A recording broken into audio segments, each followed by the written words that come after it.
Recording there. Recording there. Right. Well, anyway, welcome back to the show, mate. Thank you for having me back. It's pretty much been a year. This was what I was going to say. I didn't plan this, but it's actually a year today since you came to the studio. I normally look that up when I start writing some notes, and I just thought, no one will believe me that that's just coincidence. But but yeah, exactly a year to the day. So has a lot happened for you? Well, before we go any further, then, if anyone, because we've got a lot more listeners since we did then. So what do you do? Oh, okay. Well, I guess my new thing, the reasons I end up on podcasts is I'm a consultant for communication and leadership. And that came about because my day job is also, I'm a film lecturer, media lecturer, but media has evolved over the years into basically leadership and communication. Because if you're an artist and you're making anything, if you're making a film or music, you're doing that to have influence on people. And if you have influence, you're a leader.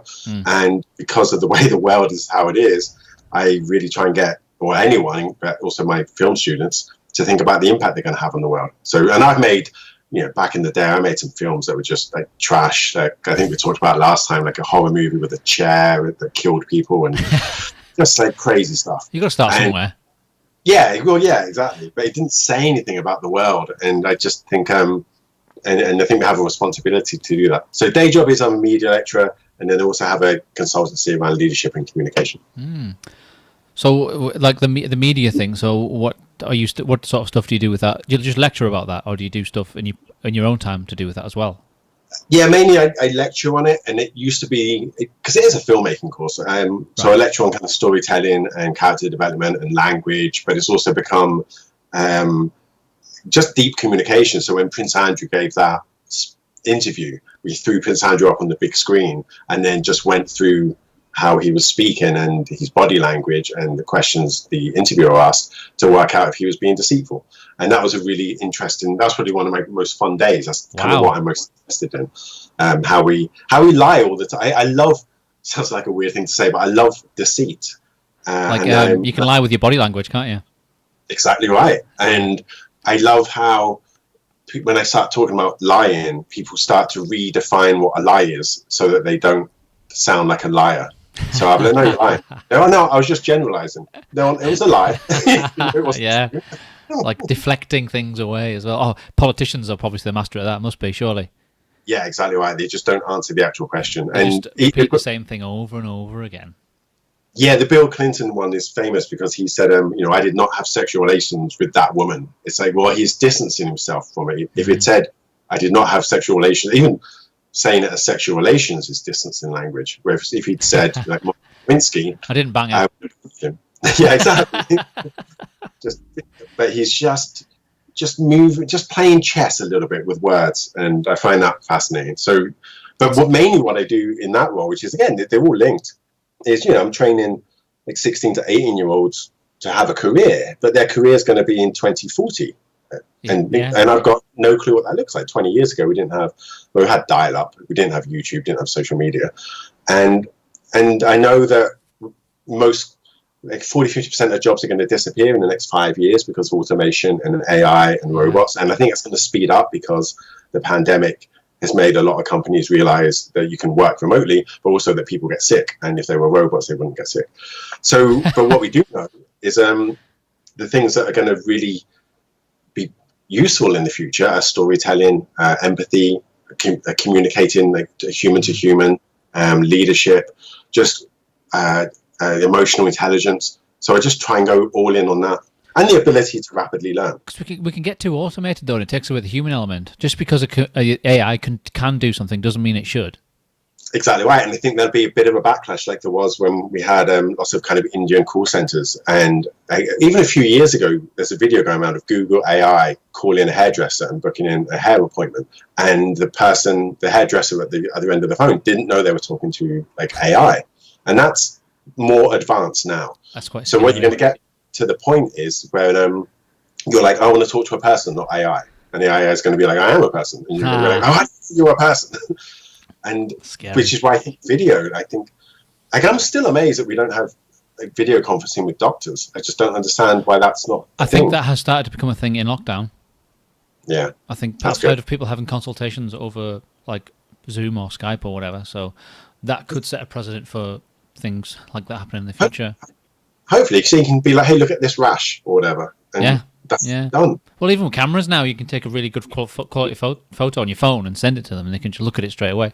It saves it saves fuel, it saves paperwork, it saves their resources. So I think a lot of things will change, have changed in lockdown, will maybe stay the same, or it'll start changing things going forward. Like how many more people will work from home more often because they can. Yeah, it's cheaper. Surely it's cheaper for companies if their staff are at home.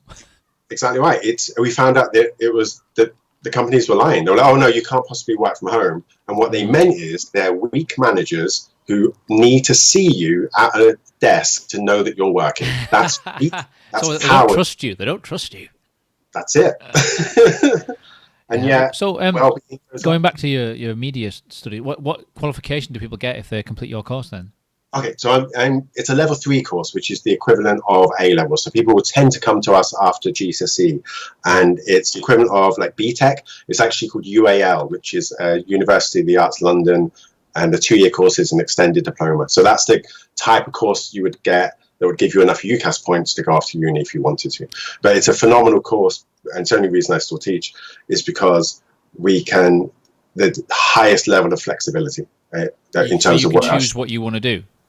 The students can, pretty much. So there's no syllabus, or it's loosely, basically we get them to make like 7 media artifacts, 7 films. But if they wanted to do photography instead, they could. If they want to do animation instead, they could. And what we say is, look, my value to you years ago was all this knowledge in my head, and I would take it out of my head and put it in you, and you would walk around as a little mini-me. But Google's got that now, and YouTube's got that knowledge. So my value now is, I think of it as undoing the damage the education system's done. So it's getting them to embrace failure and to get past imposter syndrome and all the horrible things that artists go through, and age. Think for yourself. Yeah. And, whenever you make something, it's never as good as the thing in your head. So you hate it and want to throw it away. Yeah. And then being able to facilitate the ability to get stuff out. It's like a musician trying to get an idea out of their head. If the more you do it, the better you get at it. It's like most things. Yeah, and then that point where you've got to then play it for someone. You've got to go in front of someone and be like, please. And depends what kind of artist you are, but I would imagine musicians are the same. If you're really good, again, this is kind of what I embed in the teaching, is it's not about making a film or making music or making animation. It is, as an artist, reaching inside, pulling out your heart and giving it to the world. Yeah. And if you do that, you'll have an emotional connection with people, and then they will product. I think also the better you can get it out as exactly as it's in your head. That's part of the skill, isn't it? Trying to make other people understand how you see it in here. It's a challenge. Yeah, exactly right. And we know that sometimes some people just like the music; they don't listen to the lyrics. So there's like jokey things where at weddings they play. Is it Sting? Like I'll be watching you. Which every is breath you take, always. Every breath you take. There's a list of about 20 songs that they always play at every wedding. Yeah, they have to. It's like the contract. Did you see those guys online who didn't know that Rage Against the Machine were like political in their music? No, it didn't. Everyone on Twitter was like, "What machine do you think they were raging against? The dishwasher, the kettle?" I love Rage Against the Machine. Such a good name as well. So, what else have you been doing in this last year? Oh man, what have I been doing? Not much. It's all been on hold. So last time we spoke, I was coming to the back end of a divorce, and that came through. And that's all okay. That's good. And then my ex-wife was diagnosed with inflammatory breast cancer, which is a really, really rare form of cancer that I think that was happening when you came on the show, or it just happened. Okay. Yeah, so we definitely talked about it. Okay, she's gone through chemo. She's had the double mastectomy, and she's on the the tail end of that now. But because she's still going into the chemo ward, she had to shield when COVID happened. So we had that discussion. Like, ideally, our daughter would have moved in with me, and Emily would have been on her own in the house for 3 months, just going to hospitals. And we were like, that's terrible for her mental health and her immune system. But it's also, tough. we're not our daughter away from her. So I moved in here, which is why it's a different vibe to my personality. And so I've been here for nearly 3 months now, living out of a bag. But what's amazing with that is, I've got to bath my daughter every day for 3 months. We're getting on really, really well. I've also realized that clearly most of the stuff at my flat I don't need. You don't need, yeah. we get obsessed with these things, don't we? It's like if you ask someone, what are the top 5 things you would get if your house was on fire? Like, usually they're just like useless things, like that don't mean anything really. I'm obsessed with this idea of the meaning things have, particularly recently with the pandemic and everyone getting really angry online. We're like, oh my God, they've taken away Gone with the... No, not taken away Gone with the Wind. They've taken it off of a streaming service. Yeah. And one day, all film is going to disappear when we either have like some kind of, what's it called, like a solar flare that sends like an electric storm and just disrupts everything, or the sun goes out and our planet dies of heat death. Like the universe isn't going to remember that Gone with the Wind existed. The things that I'm angry about stun me. No, stuff doesn't have. But this is, I think we talked about this last time. This is like Stoicism. This is, with Stoicism, it's a preferred indifference, and nothing external to you has any real meaning, and nothing external to you should have the ability to cause you pain. Because it's external and it's a thing. It's like words. So, words shouldn't really be able to. Noises that people make with their mouth shouldn't really be able to offend you or anyone else. Absolutely. But that's the world we live in. Oh, isn't it you who, like, I think it was you who said you always have like a bag ready, go with like, in case shit went down, you just grab a bag and just go and you're okay. That sounds like the type of thing I would say. I think you said that last time. Yeah, I think I just moved house, so I didn't have that bag, but I still romanticize that idea. It's a very kind of Lee Child, Jack Reacher thing to do, like a bug out bag. It's like someone who has a baseball bat under their bed just in case. But I kind of like that way of thinking. Always keep you on your toes, because you do never know what's going to happen. You just never know. I think probably if we talked about it, I would have mentioned Die Hard. It's that whole thing. Yeah. It's why I don't wear.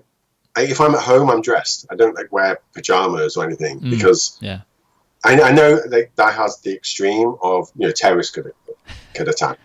But he was caught with his shoes off. Like if he just put his shoes on, that whole movie, he would have had a easier time. It's kind of symbolic, though, I think, isn't it? Yeah, and stuff happens. I like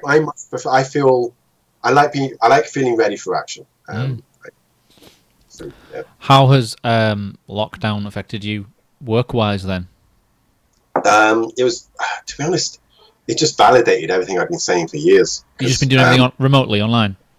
Yeah, absolutely. So we've been doing classes. The most of the qualifications cancelled the final part of the qualifications. So whether it was exams or whether it was like coursework, they just cancelled it and said, our students probably could have done it. They could have made films in isolation. I think they would have been really interesting, really creative, but not every school or course has that ability. So we carried on teaching and just rounding up their coursework, and then and that's pretty much it. We just estimated their grades based on their performance throughout the year.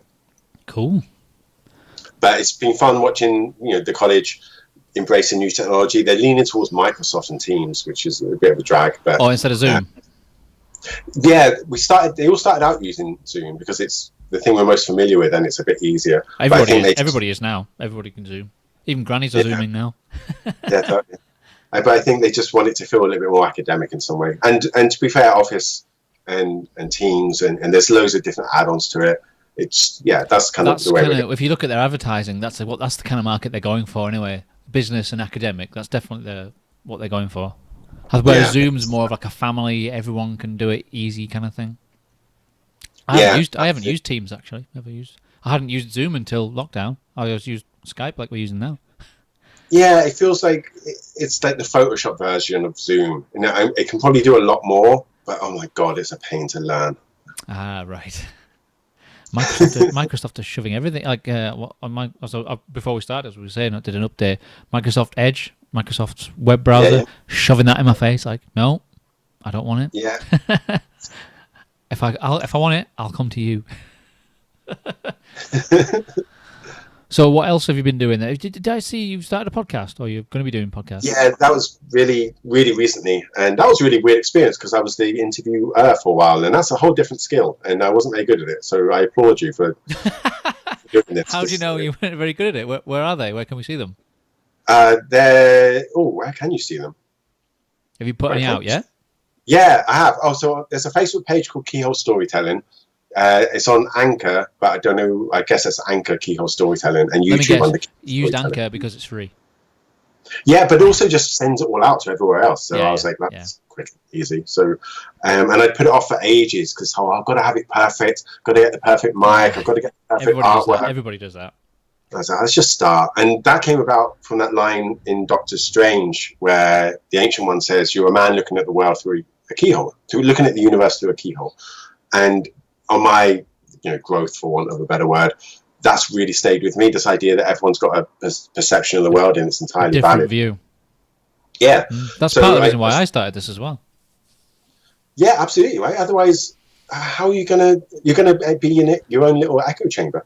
So the first person I interviewed... And for me, it all came from 2010 when the Joe Rogan podcast started. Those kind of conversations he was having with various different people. I was like, I want to have conversations like that. I don't just want to listen. I'm sure that I know some people. And then obviously with the band, I started off with people in the music industry, but then I started to diversify. And then once the show got fairly well known, people started to ask me from all different... Once I had like the odd author or a comedian or an actor on, that's it. The door's open. So... Yeah. I didn't want to. I just wanted to be able to talk to as many different people as possible, and I just knew from what other people had done that it was possible. So I just started. Who's been? I probably shouldn't say it. Do you ever have like a favorite guest that you've had that you think, wow, that went really well? It's hard to say. I couldn't pick a specific one, but there's been a few episodes where I've just been exhausted afterwards, but in a good way. And we talked. I checked hours. We were 2 hours and 15 minutes, and it just went like that. We talked about so many different things, and there's probably been about, what have I done, 70 episodes. There's probably been about 10 of them where it was just like that, where it's just like, I want more of these, but it's as I've been going for longer, I'm sort of researching my guests more, or I'm talking to more higher profile people who are used to having these kind of conversations. I like it when people are asking me questions and it's not just me talking to them. You know what I mean? I'm not just saying, oh, what about this, what about that? They ask me questions, throw it back at me. That's a proper conversation, and that's what I like to listen to. So just trying to keep it going down that route. Yeah, nice. So yeah. How many? What do you say? How many have you done now? 70 in the studio before lockdown, and I've done this is my fourth one in lockdown. But I haven't been doing as many in lockdown because I don't know, I don't get the same buzz. I mean, I'm enjoying talking to you now. Sure. It's not quite the same, as it, having the experience of the studio and. The whole thing is an event, and I get excited about going to the studio. My guests get excited, so it's just I've kind of been. Plus, the weather's been brilliant. I've been doing stuff at the house. We've been having work done here, so I've just been taking a bit of time off, really. I think that's true. There is something when the artwork came up on the social media for the memory, the 1 year memory, and I saw it, and I was like, that was a really good day. And weirdly, I've listened to it again a couple of times, and I don't know what it is about it, but. That me you had on is like the best version of me, and I listened to it again. I was like, why was I like that, and what was happening that I was like kind of that thoughtful or that insightful? It's just probably the result of a combination of me and you. Yeah, it's just certain people. It's like when you meet a stranger for the first time. Sometimes you just hit it off. Like a new colleague at work. You just like suddenly, whoa, I like this guy. Oh, this girl. It's cool. We just hit it off. Some people you just like. That's not my kind of person. That's it, right? If you're unhappy and you're not being like the best version of yourself, so we'll do an audit. So who are you hanging out with? I think it's more just being the true version of yourself, not trying to be what you think other people want to be. That's something that's a very important lesson to be learned in life, I think, because you can waste a lot of time saying things and doing things that you really want other people to see. That's a complete waste of time, in my opinion. Even though I used to do it a lot when I was younger, obviously, like most people do. But I remember this because I was amazed how little you care what people think. Because the last time we spoke, you said that you were into like metal music when you were a kid. And did you say you had like long hair and you kind of... Yeah, I look like a girl, basically, yeah. And you were like, yeah, people would bully me. And I was like, I didn't care. Like, I knew that this was me. And I was like, it wasn't enjoyable, but I'm not changing this for anyone. Doesn't matter what happens. I honestly, I do think about that a lot. I'm just in awe that you had that level of like self-awareness and strength at that age. It took me decades it was to like get a that. community. I'd seen other people like that. Yeah. So I kind of like, well, why would I? I'm not going to change. Why should I change just because somebody else has a problem with it? That's their problem, not mine. Yeah. Yeah. I think people can. It's thick, like having thick skin. It's like that was part of developing that thick skin at an early age. So I was probably only about 15, 16 at school then. And I knew that there was other people who felt the same. I mean, this was really before the internet, so it wasn't like I could talk to people. But I knew that I'd met some other people at gigs and stuff when I first started going that were exactly the same as me, and we just talked about.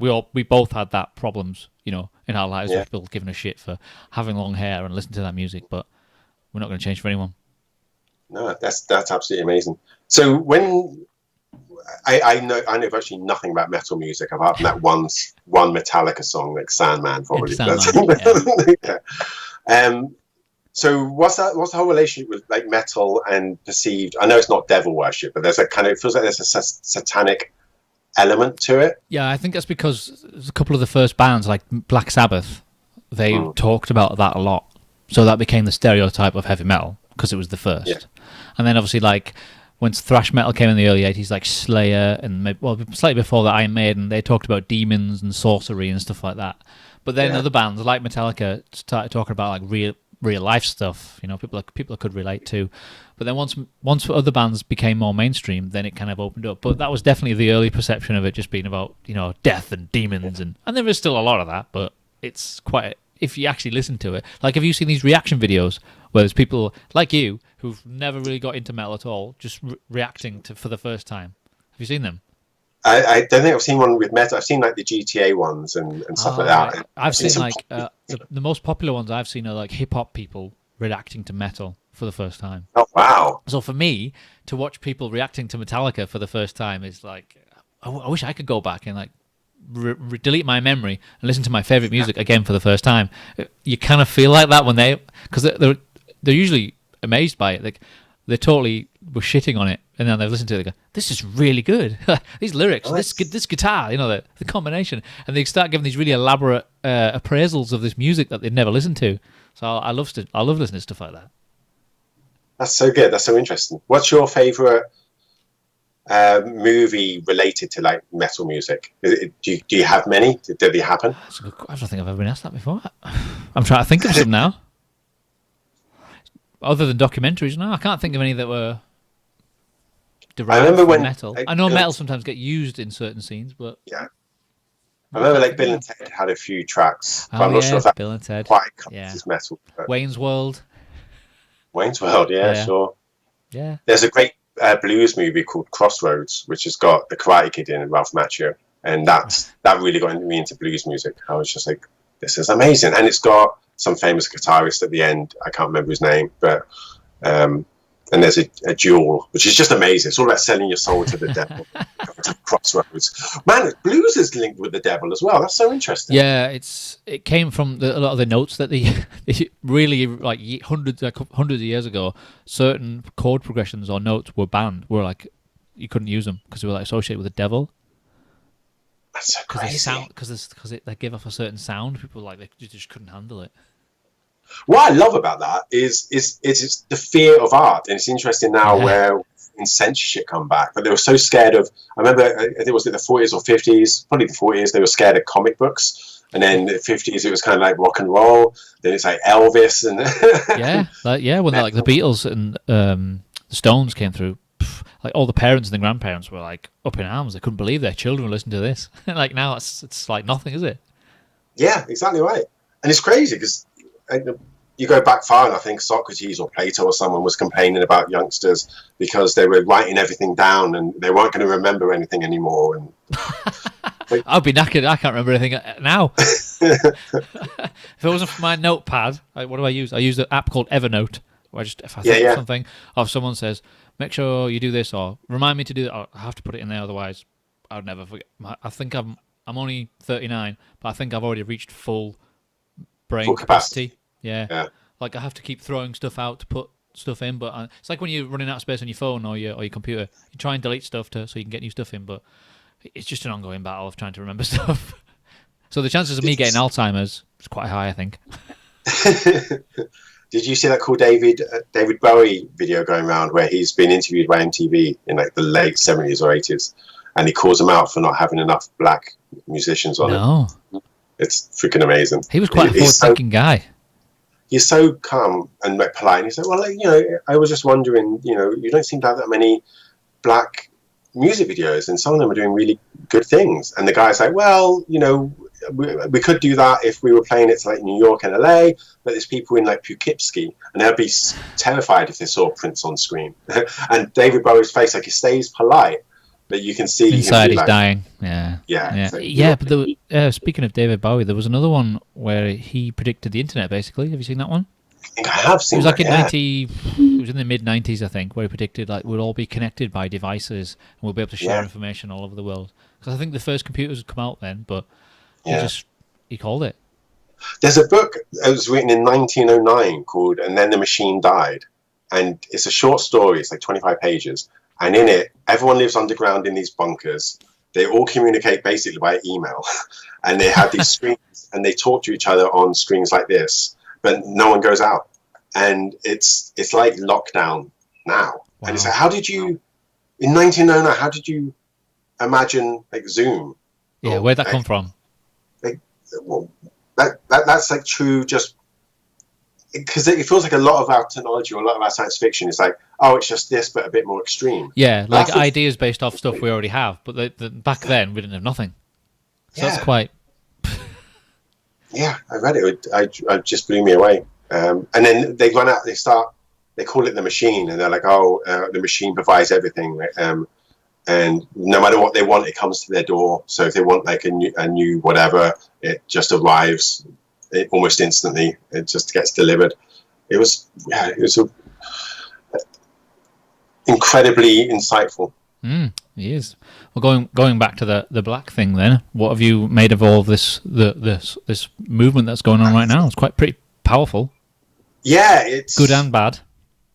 Yeah, I think on the whole, I thought I was like reasonably educated, I guess, but I've been educated a lot. I didn't know an awful lot of stuff that had gone on in the world, and I've learned a great deal. And I think I'm even though people are getting hurt, I'm really pleased it's happening, and I can see that change is happening quite quickly, and new laws are being passed. I think is it Minneapolis? Yeah. Like they're now just defunding the police, and then you realise just how the level of budget that those police forces have got, and they're everywhere. So that makes sense to me. We do it. I know people aren't that kind with our police force sometimes, but they do police with consent. And I remember seeing a video once where American policemen had come over for a training thing, and they were watching a video of a topless guy with a samurai sword swinging it around in the street, and like 6 or 7 police officers had surrounded him, and the Americans are like, well, he would be dead by now. But they're waiting, and the ambulance is coming, and they tase him, and the first thing they do is run over to give first aid, and the police guy's like, what? They're acting like they actually care about him. It's like, well, yes, he got in emotional pain or he's got mental health issues. So I think it looks like they've funded the police to the point where it's basically a hammer. So every problem is a nail. So they send the police. Whereas I think if someone's threatening to jump off a bridge, don't send the police. Send like a mental health worker. Yeah. I think one of the most important thing that's coming from all this is this conversation, which is awareness. I mean, there's a huge difference between protesting and rioting. Yeah. And they have very different meanings and outcomes. I mean, what message is the rioting and the looting and the violence sending versus just talking to people?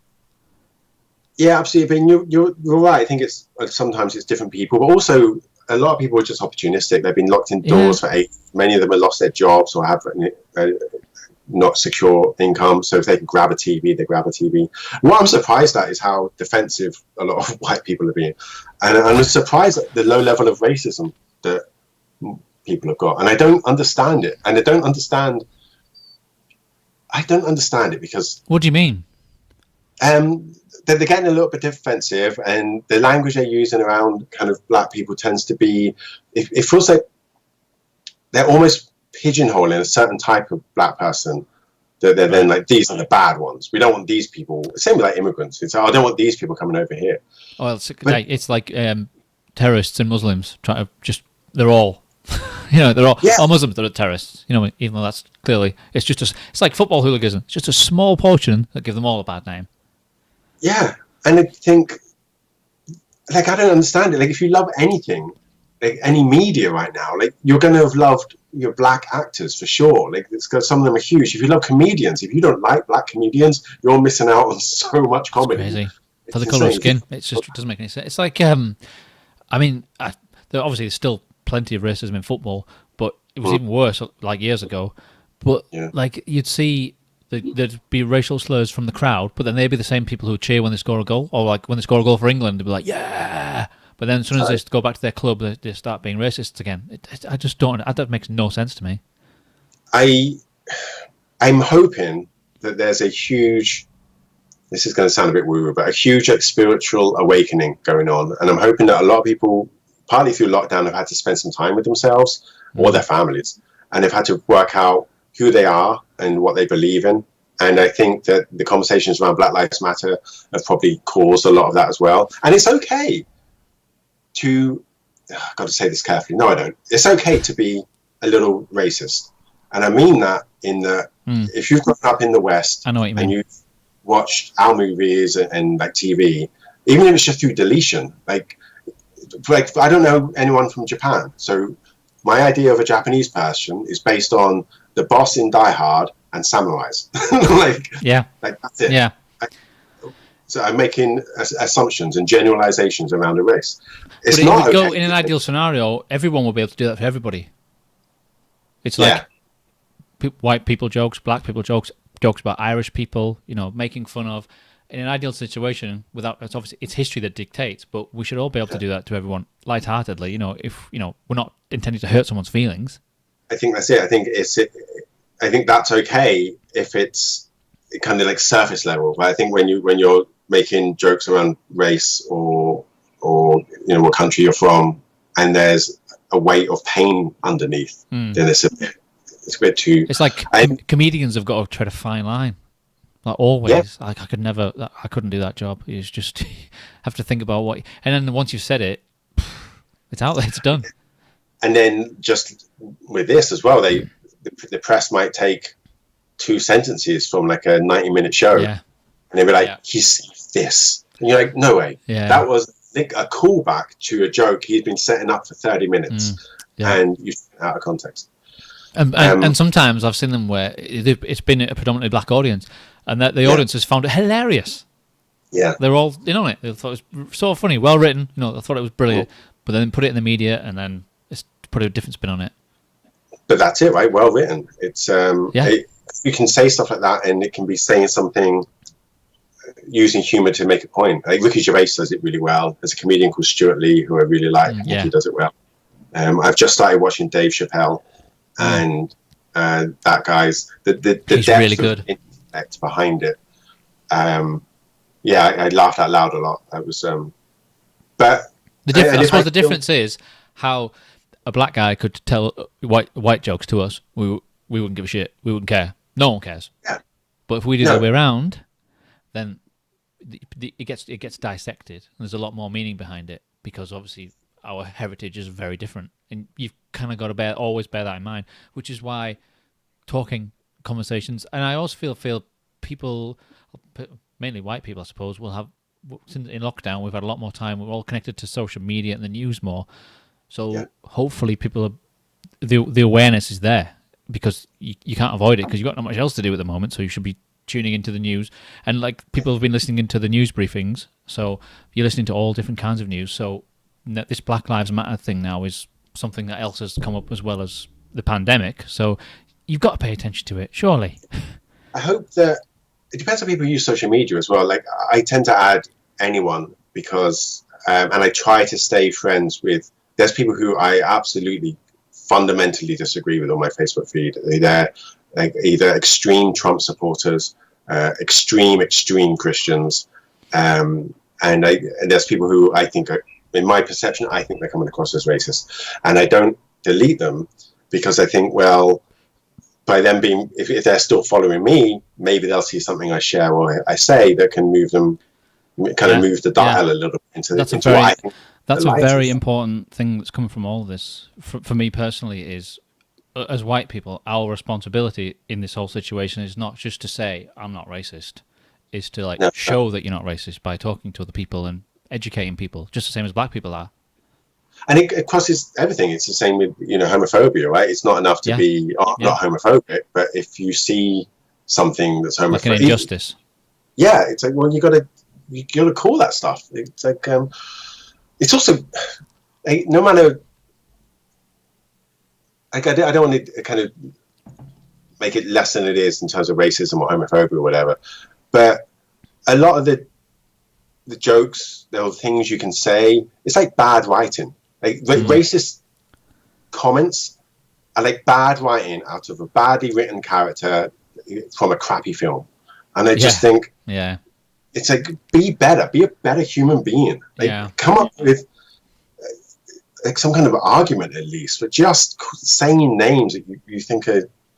So what do you think about this deleting everything now, then removing everything? Do you think that's the answer, or do you think that should be there as a reference of what not to do and the mistakes that have been made in the past? I don't think you should. On the whole, I don't think you should delete it. I don't think that's the case. I think, Gone to Win 1938, I studied that at film school, and we studied it as an example of racism. Like, it's there.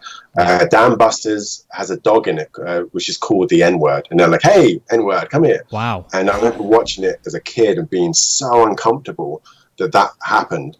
Good. I should feel uncomfortable. Yeah, you need examples of that. Yeah. And I think once you... in this country, we have the British, the BBFC, the British Board of Film Classification. They used to be called the British Board of Film Censorship, and they changed because in this country we don't censor. No. They'll ban stuff sometimes, but I mean, we're talking, it has to be pretty freaking horrendous to get out banned. It'll get like an 18 or something, saying that adults get to decide. We're adults, we get to decide. And once you start, you're allowed to portray racist characters. Because that's the breadth of... And have you seen, like, recently, in the last few years, there's been these programs called It Was Okay in the 70s, or whatever. Have you seen those? Yeah. Where they show clips of clearly racist sitcoms and TV series, and they're sort of talking about it. Isn't that the same thing? Well, shouldn't we not be doing that then? Yeah, absolutely. I think the line for me is blackface. I still... Yeah. But... I bounce between seeing some really bad examples of blackface and thinking, what were they thinking? But then I bounce to Tropic Thunder, where Robert Downey Jr. is blackface. I've heard other people talk about that. I mean, I know what you mean.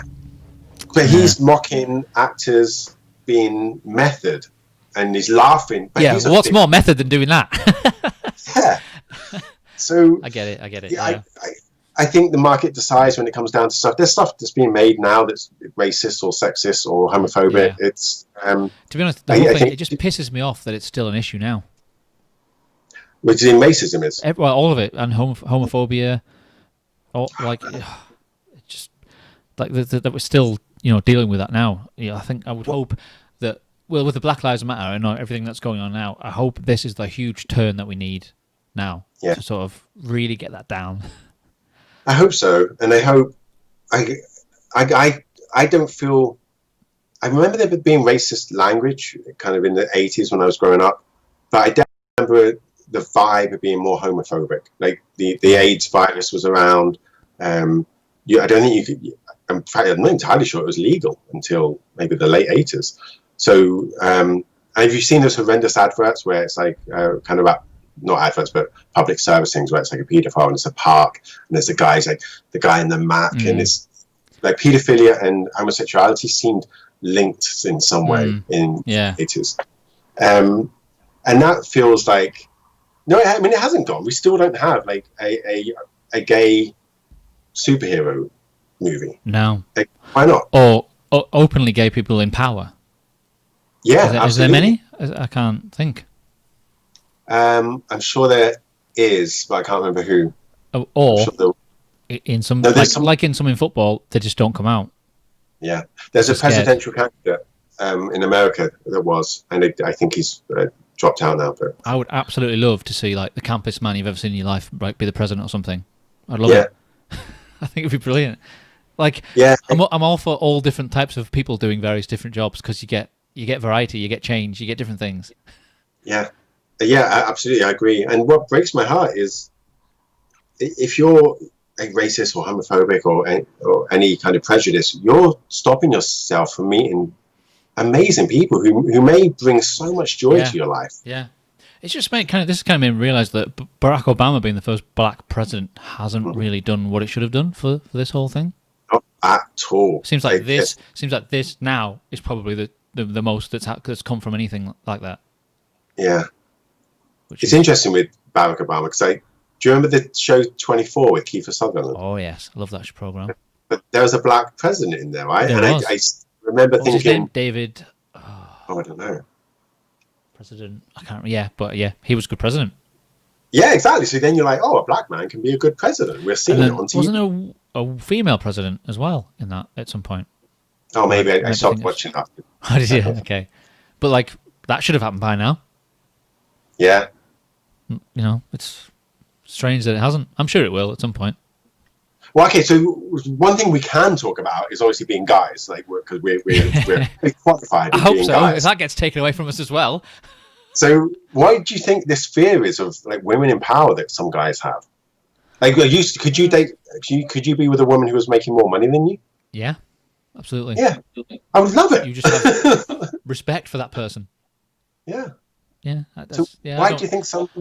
I don't know where that comes from. Maybe do you think it's things like their upbringing?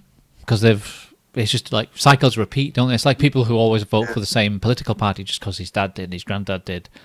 Yeah. You know, they're not exposed to other ways of doing things.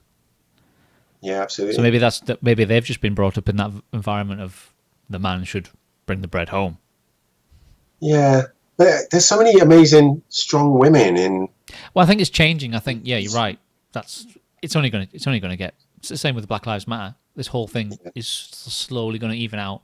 Where it's like a few years ago, the feminism thing when it was on its, it got hijacked, like to becoming equal rights for women. Let's have men and women equal to fuck men. We hate men. Down with men. It kind of got hijacked, and I hope this racist thing doesn't get hijacked like by the the violence and the looting. That should not be the overriding memory of this. Like what we're doing now. Two white people discussing this issue, that should be the type of thing that's remembered. Like tonight, I watched the beginning of the football. They kicked off the first game. Every single player on the pitch went down on one knee. In play, not before they kicked off, when they kicked off. Wow. And everyone's no names on the back, just Black Lives Matter in the back. And that's the kind of thing that sent hairs on my arm, stood up. I was like, I got quite emotional. I was like, I can't believe this. I think that should be the things that are remembered from this, not violence and looting and all that bullshit. Like even black people doing that as well. Like, surely that's not their role in this. That's not what they should be remembered for. It doesn't make any sense. Yeah, I agree. And I agree with the feminism thing. And I feel like going through that feminist period prepared me a little bit for this in terms of privilege. So obviously, having girlfriends and a wife and now a daughter, it's one of the things you take for granted is the ability to walk around outside or go on a date and not have to tell your friends where you're going, what time you're doing it, and all these fear things. Even when I was like moving, I was selling stuff on like Facebook Marketplace, and usually for whatever reasons it'll be a woman who's like, oh yeah, that's great, I'll get it, and then they'll say, oh, my boyfriend will come and pick it up. And one time a girl did come and pick it up, and it was at my apartment, like a flat apartment complex, and she was like, oh, are you okay? Come bringing it out to the car park for me. And I was like, the nerve! Like I was giving it. But then I think, oh, she doesn't want to come into the building because you've got to respect that. Yeah, and totally.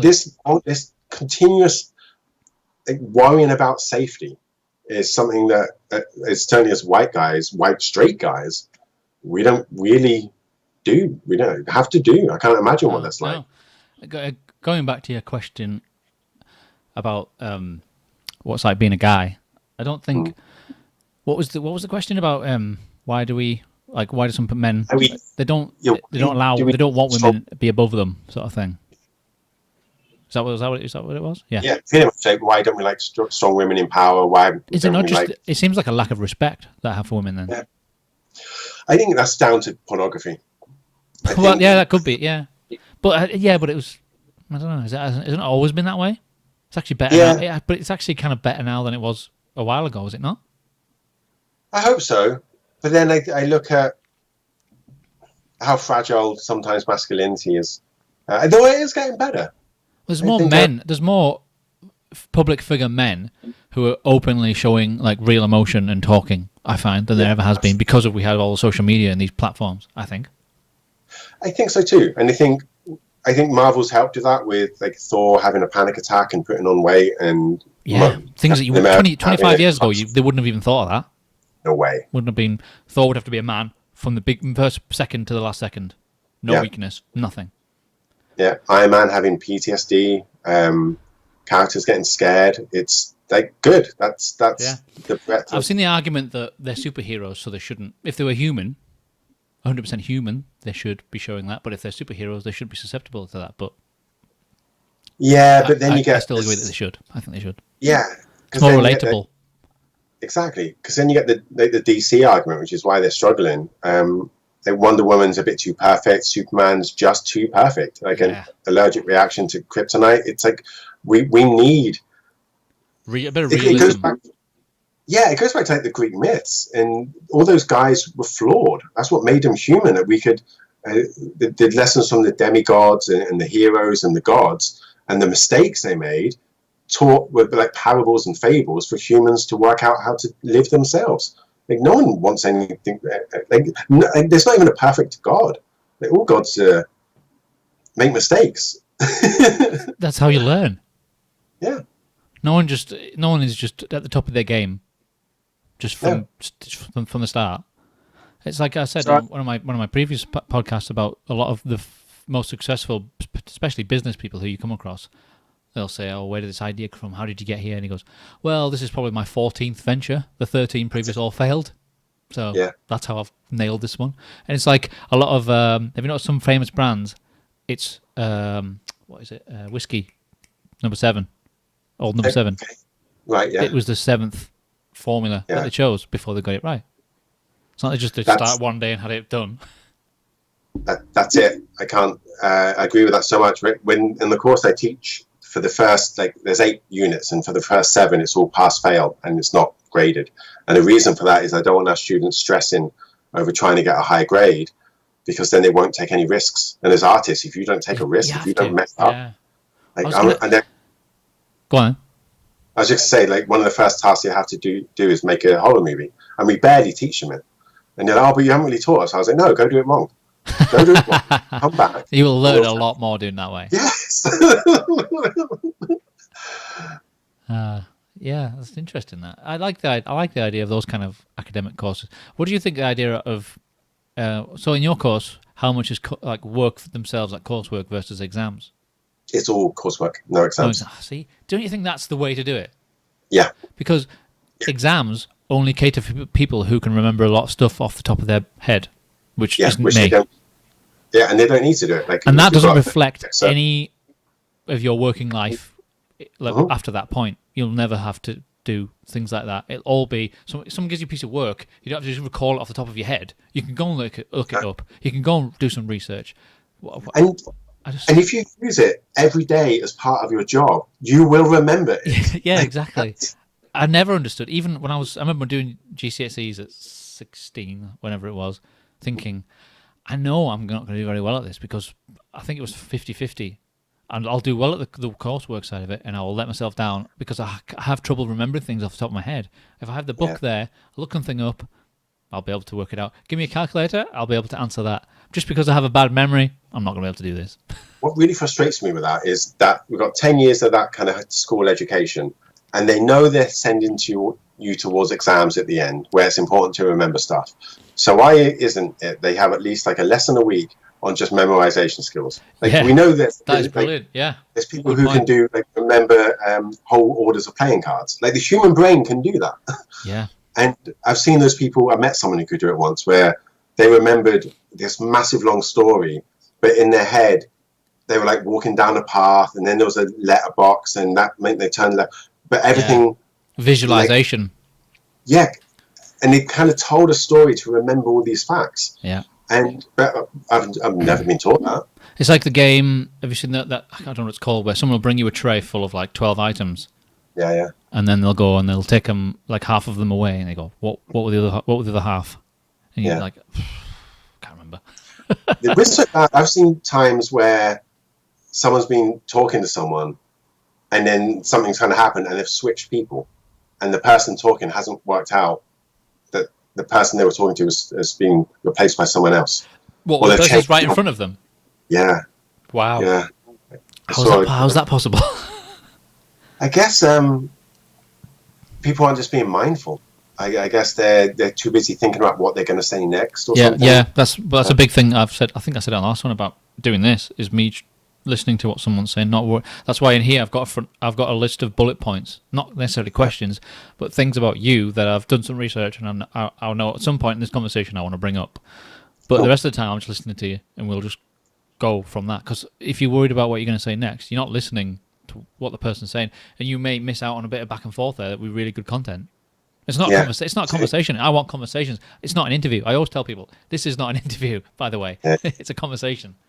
There's a big difference. Yeah, I see it on TV all the time when they're just like interviewing like a big celebrity, and they'll just answer it and go, okay, so... You don't need to do it in person. You could email them the questions. Yeah. I used to say that. I used to say that when I was in the band as well. I was like, if you've got a bunch of questions and they would want to like do it at the gig, I was like, just send me them now. I'll send you the reply. Then you can just do them now. I don't want to have to just answer a list of questions. It's a waste of time. Slight change of subject. Did you watch The Mandalorian at all? Are you into Star Wars? Yes, I loved it. I thought it was brilliant. On Disney Plus, there's also like a behind the scenes called I've literally just watched it yesterday. I've watched the last one yesterday. What's the last one? What's the topic? Is that the sound one? Was it technology? I can't remember. That blew my mind. But there's one where it's the sound guy. And that blew my mind. That was brilliant. I didn't realize that he was overdubbing his voice from every scene. Like he would go into a studio and he would say his lines from that scene. I thought they were recording him when he was actually in the scene, but it was just for footage of him in the suit. Yeah. I had no idea about that. I thought they would just be mic'd up inside his helmet, but obviously not. Yeah, absolutely. And I love the almost podcast aspect of all the directors and the actors sitting around a table. Yes, that was good for us. I remember watching those going, that is not only good for us, but that's good for them. To be able to sit around after doing something so big and like a huge part of their life, and they've put months into it. Now they just sit around and talk about it. Most of the time, you don't get to do that. You don't get that post, like operation, like a debriefing sort of thing. They don't get the chance to do that. Totally, and I think The Mandalorian is just good art. Like objectively, it's good art. I think it's the best thing Star Wars has done, other than maybe the 3 original films. Yeah, the Rogue One's up there for me as well. I like Rogue One. It was the departure from the other ones of the new Star Wars films. I quite liked it as a standalone thing. Yeah, I think I preferred it. I did like The Force Awakens when it first came back. I liked it. But the last one, when we went to cinema last year, I was like, it's just too all over the place. I was like, I'm not really... I liked it. It's the only one I haven't bought on Blu-ray after it's come out. I was like, nah, it's on all these streaming services. I'll watch it again at some point.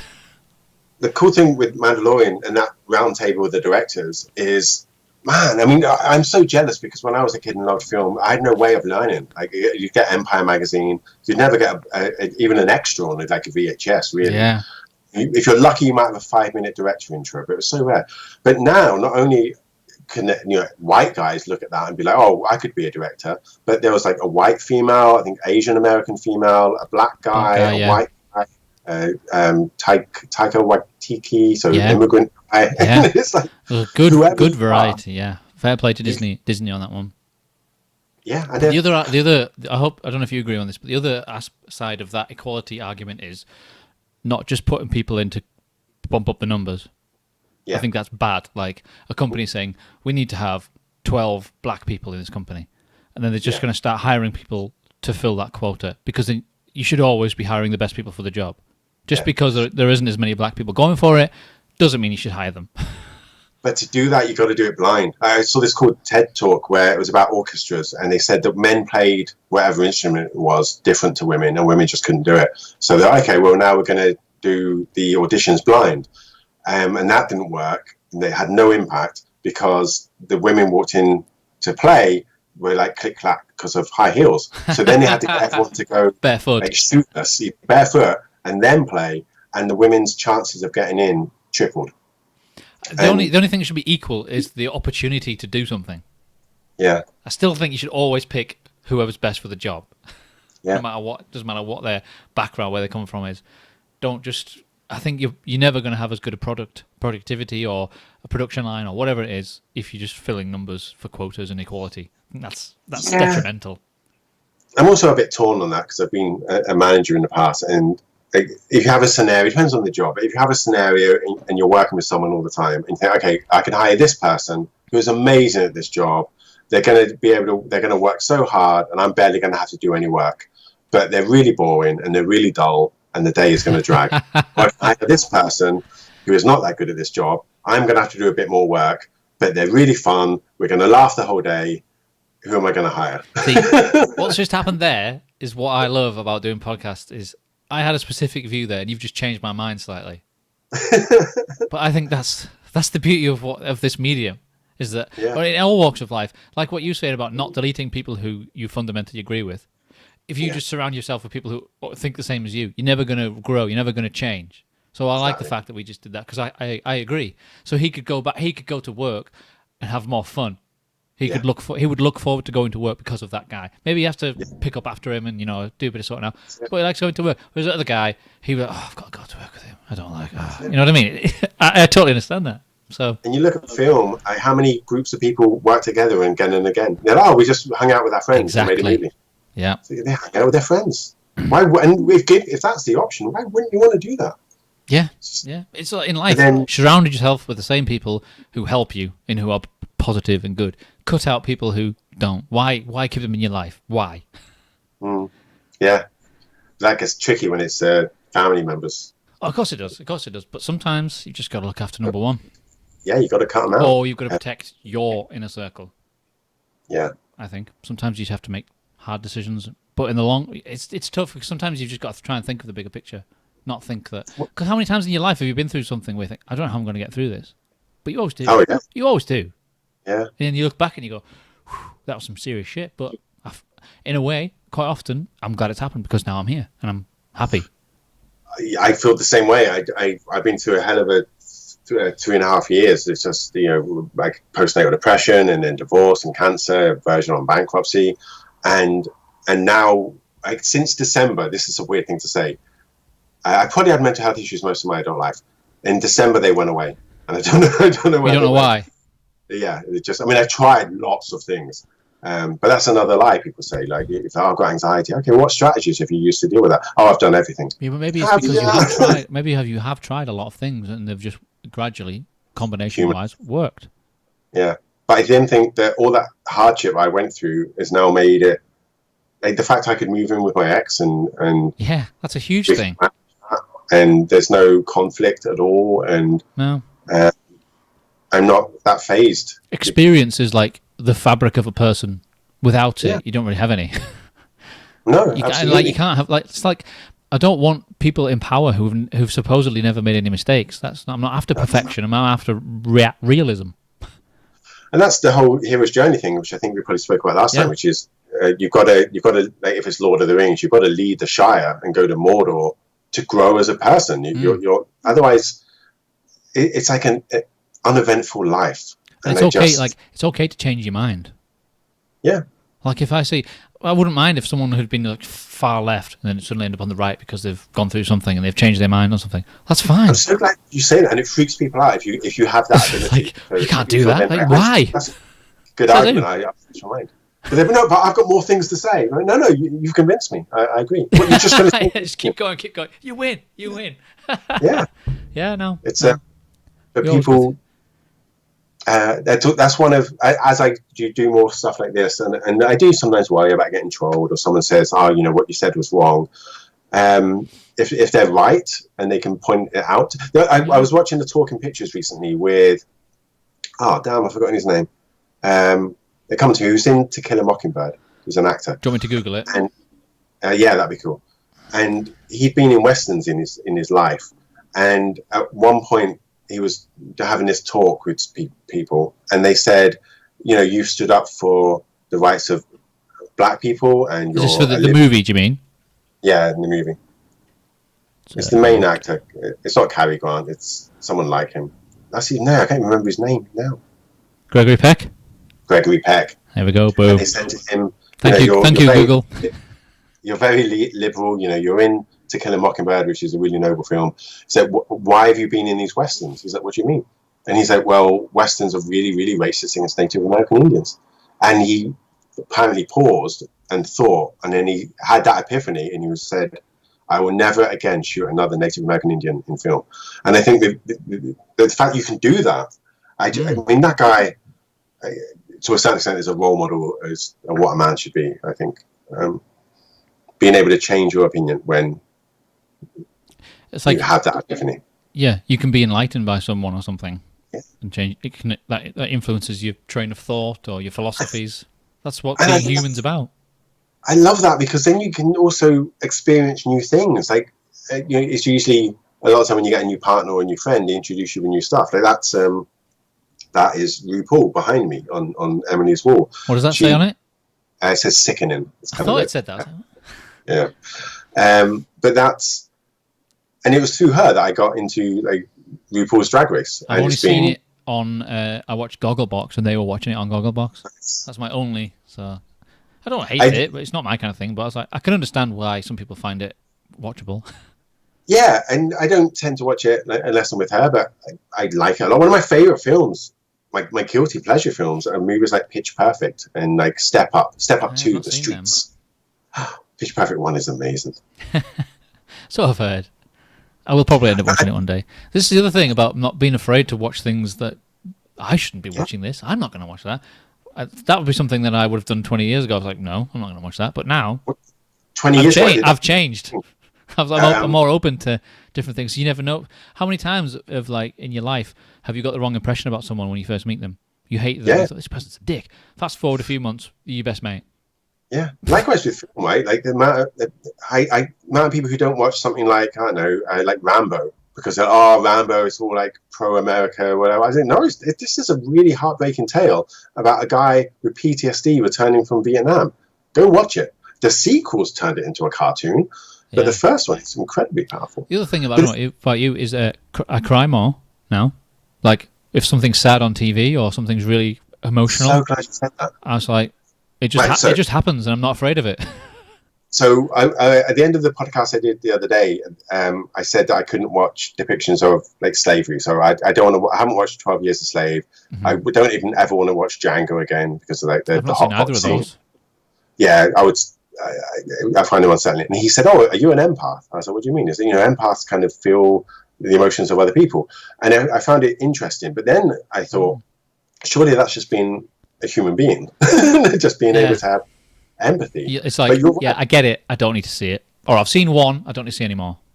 Yeah, like I haven't watched Schindler's List. I don't. Why would I want to feel sad? It's like those when someone sends those, watch this awesome leg break. It's like, nah, I've seen enough of those. I don't need to see any more of those. I'm done. So glad you said you. I cried at a clip in Cinderella when my daughter was watching Cinderella. And there's a bit where right in the fields. It was Cinderella's in the tower, and the two mice are trying to get up these stairs to bring the key to get her out so she can try in the slipper.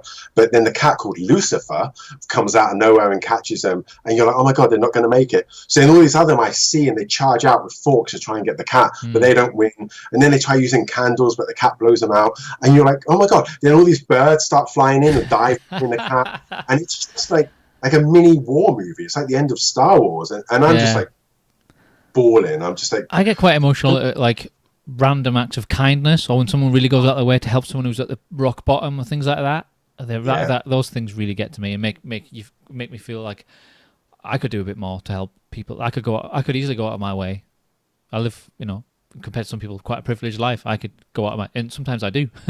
Like sometimes I'm helping vulnerable people with their shopping. I'll get the lists. I'll go and get the shop full. I'll deliver it because they're shielding or they're in vulnerable category. I've been doing that since lockdown. It's just small things like that. Well, yeah, I can. So you say they're small, but they mean the world to other people. Of course, to them it's everything. Yeah, but to me, it's just like a couple of hours a week. I can just help these people.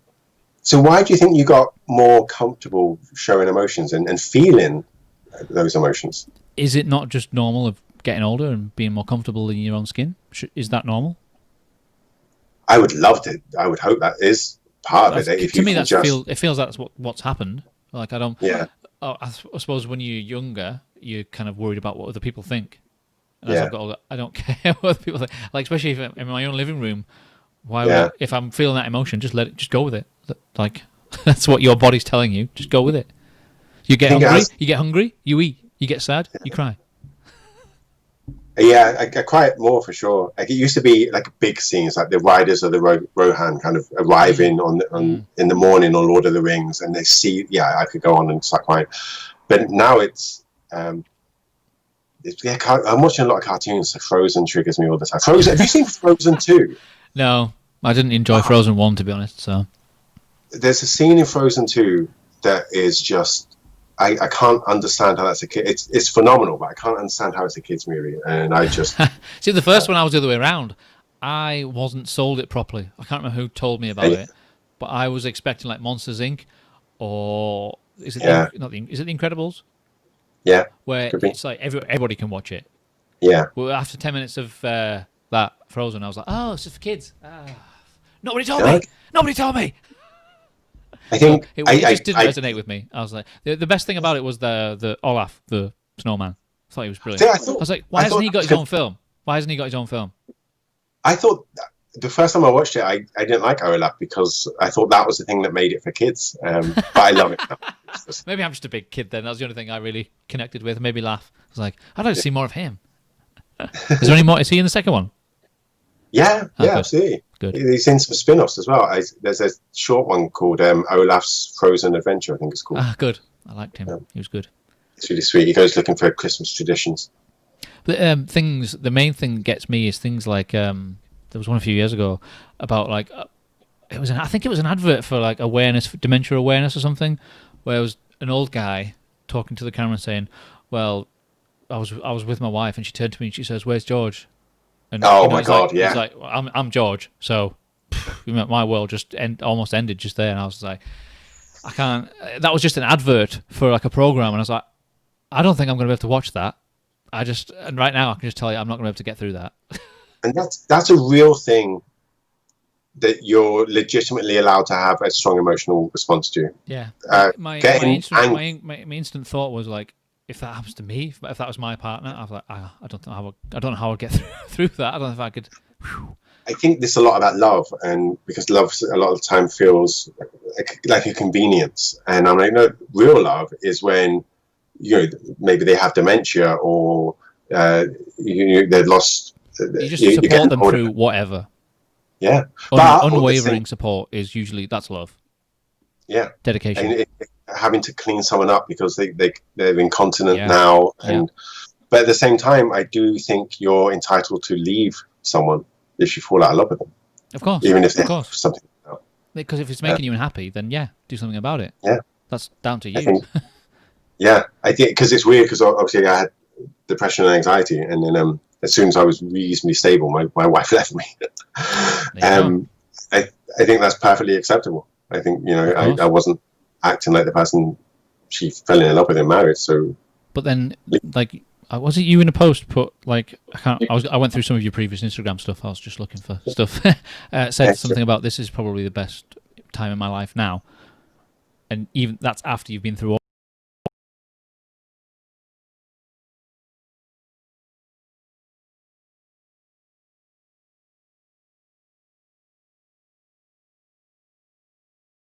And my philosophy of the world, which may change over time, but I literally just see myself as this consciousness moving through time. That's it. Everything else doesn't matter. And it blows my mind whenever I get too attached to things around me. I just think the sun itself is moving. Like if you ever see like an animation of the sun is moving, then all the planets are kind of hurtling along around after it. Yeah. And the moons are hurtling around those.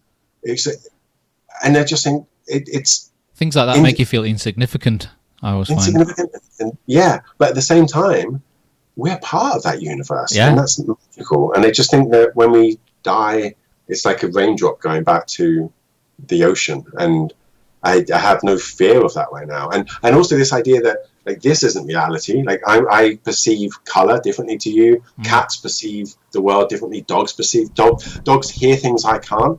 Doesn't mean they don't exist. So there's a whole universe around me that I can't sense. And then senses blow my mind, because we've been programmed to say there's 5 senses, which is just a random decision. Other cultures don't. Some cultures don't even have those senses. There's a culture, I can't remember where the sense of direction is the most important. So if they say, "Oh, can you pass me, that pillow to your right?" They'll say, "Can you pass me the pillow to your northwest?" And they just always know what they are. Yeah. Or that feeling when you're in the lift, can you sense if you're going up or down? Yeah. It's just motion, but which way? It's like those rides where they're just, you're not actually moving, but they make it feel like you're moving. Yeah. Up or down, forwards. It's like kids as well. Their perception, they cut through a lot of stuff, and just like there was a famous thing of a kid go, "Dad, why is the sky blue?" He's like, never even thought of that. I think they, if you ever Google things, the scariest things your kid has said, and it's like 2-year-olds looking at a picture of like the Eiffel Tower and being like, "Oh, I can never go there. That's where I was beheaded." And I just think, what is going on? It just blows my mind that there's the idea of past lives. And I love, Elon Musk saying, what's it, 80% chance that this is a simulation. And I just, they don't get too... You can't say it's not possible. No, exactly. We're just like a really elaborate game of The Sims. Yeah. But I get I like this idea that obviously we're moving through time, and we can see the effects of time, but we can't see time itself. But it's there. So we have a concept of time, but we can't do anything about it or with it. Totally. But if you look at like a family tree is like a real like organism connected by time. Yeah. We're all... So I kind of think of us as all one organism that's experiencing life to try and work out like the meaning of life, like Hitchhiker's Guide to the Galaxy, where Earth is a computer designed to work out what the meaning of life is. And I think that's great. We've got like 7 billion people on the planet trying to work out the meaning of life. And some of them are doing cruel, horrific things, trying to see if that's the meaning of life. Yeah, that's happening. Like, I personally, I don't believe in God. I'm not religious at all. I don't believe in any of that. But I do sometimes think, it's weird how has that animal, that creature, been designed to do that and live like that? Where do those instincts come from? And that tree's lifespan there, that leaf's going to die, and then people die of cancer, and then people are born. How was all that? How have we got here? My ex-wife just found out that narwhals are real. She thought they were fictional, and I love that. I've never heard of one. It's like a whale, but with a unicorn horn. It does sound not real. It sounds fictional. Yeah, she was just like, I thought it was like a sea unicorn. I was like, no, they're real. But you're right, like a unicorn feels fully believable. Like you have a horse, you can have a horse with a horn. But a giraffe, it's like, what? Yeah, it's like someone slipped on the design board and like, oops, it's got a really long neck. I don't mind, I'll just leave it. Yeah, totally. Just parts of us seem like we could have been designed. But I still, at the same, I don't believe in God, so I can't explain it. No, I don't believe. I would love to believe in gods. I think it would be. I think I kind of, part of me believes in maybe possibly something, but I think our perception of God and religion is too specific, and there's too many different versions, and there's too much stuff. It's like, why did it all happen then? Why is nothing like that happening now?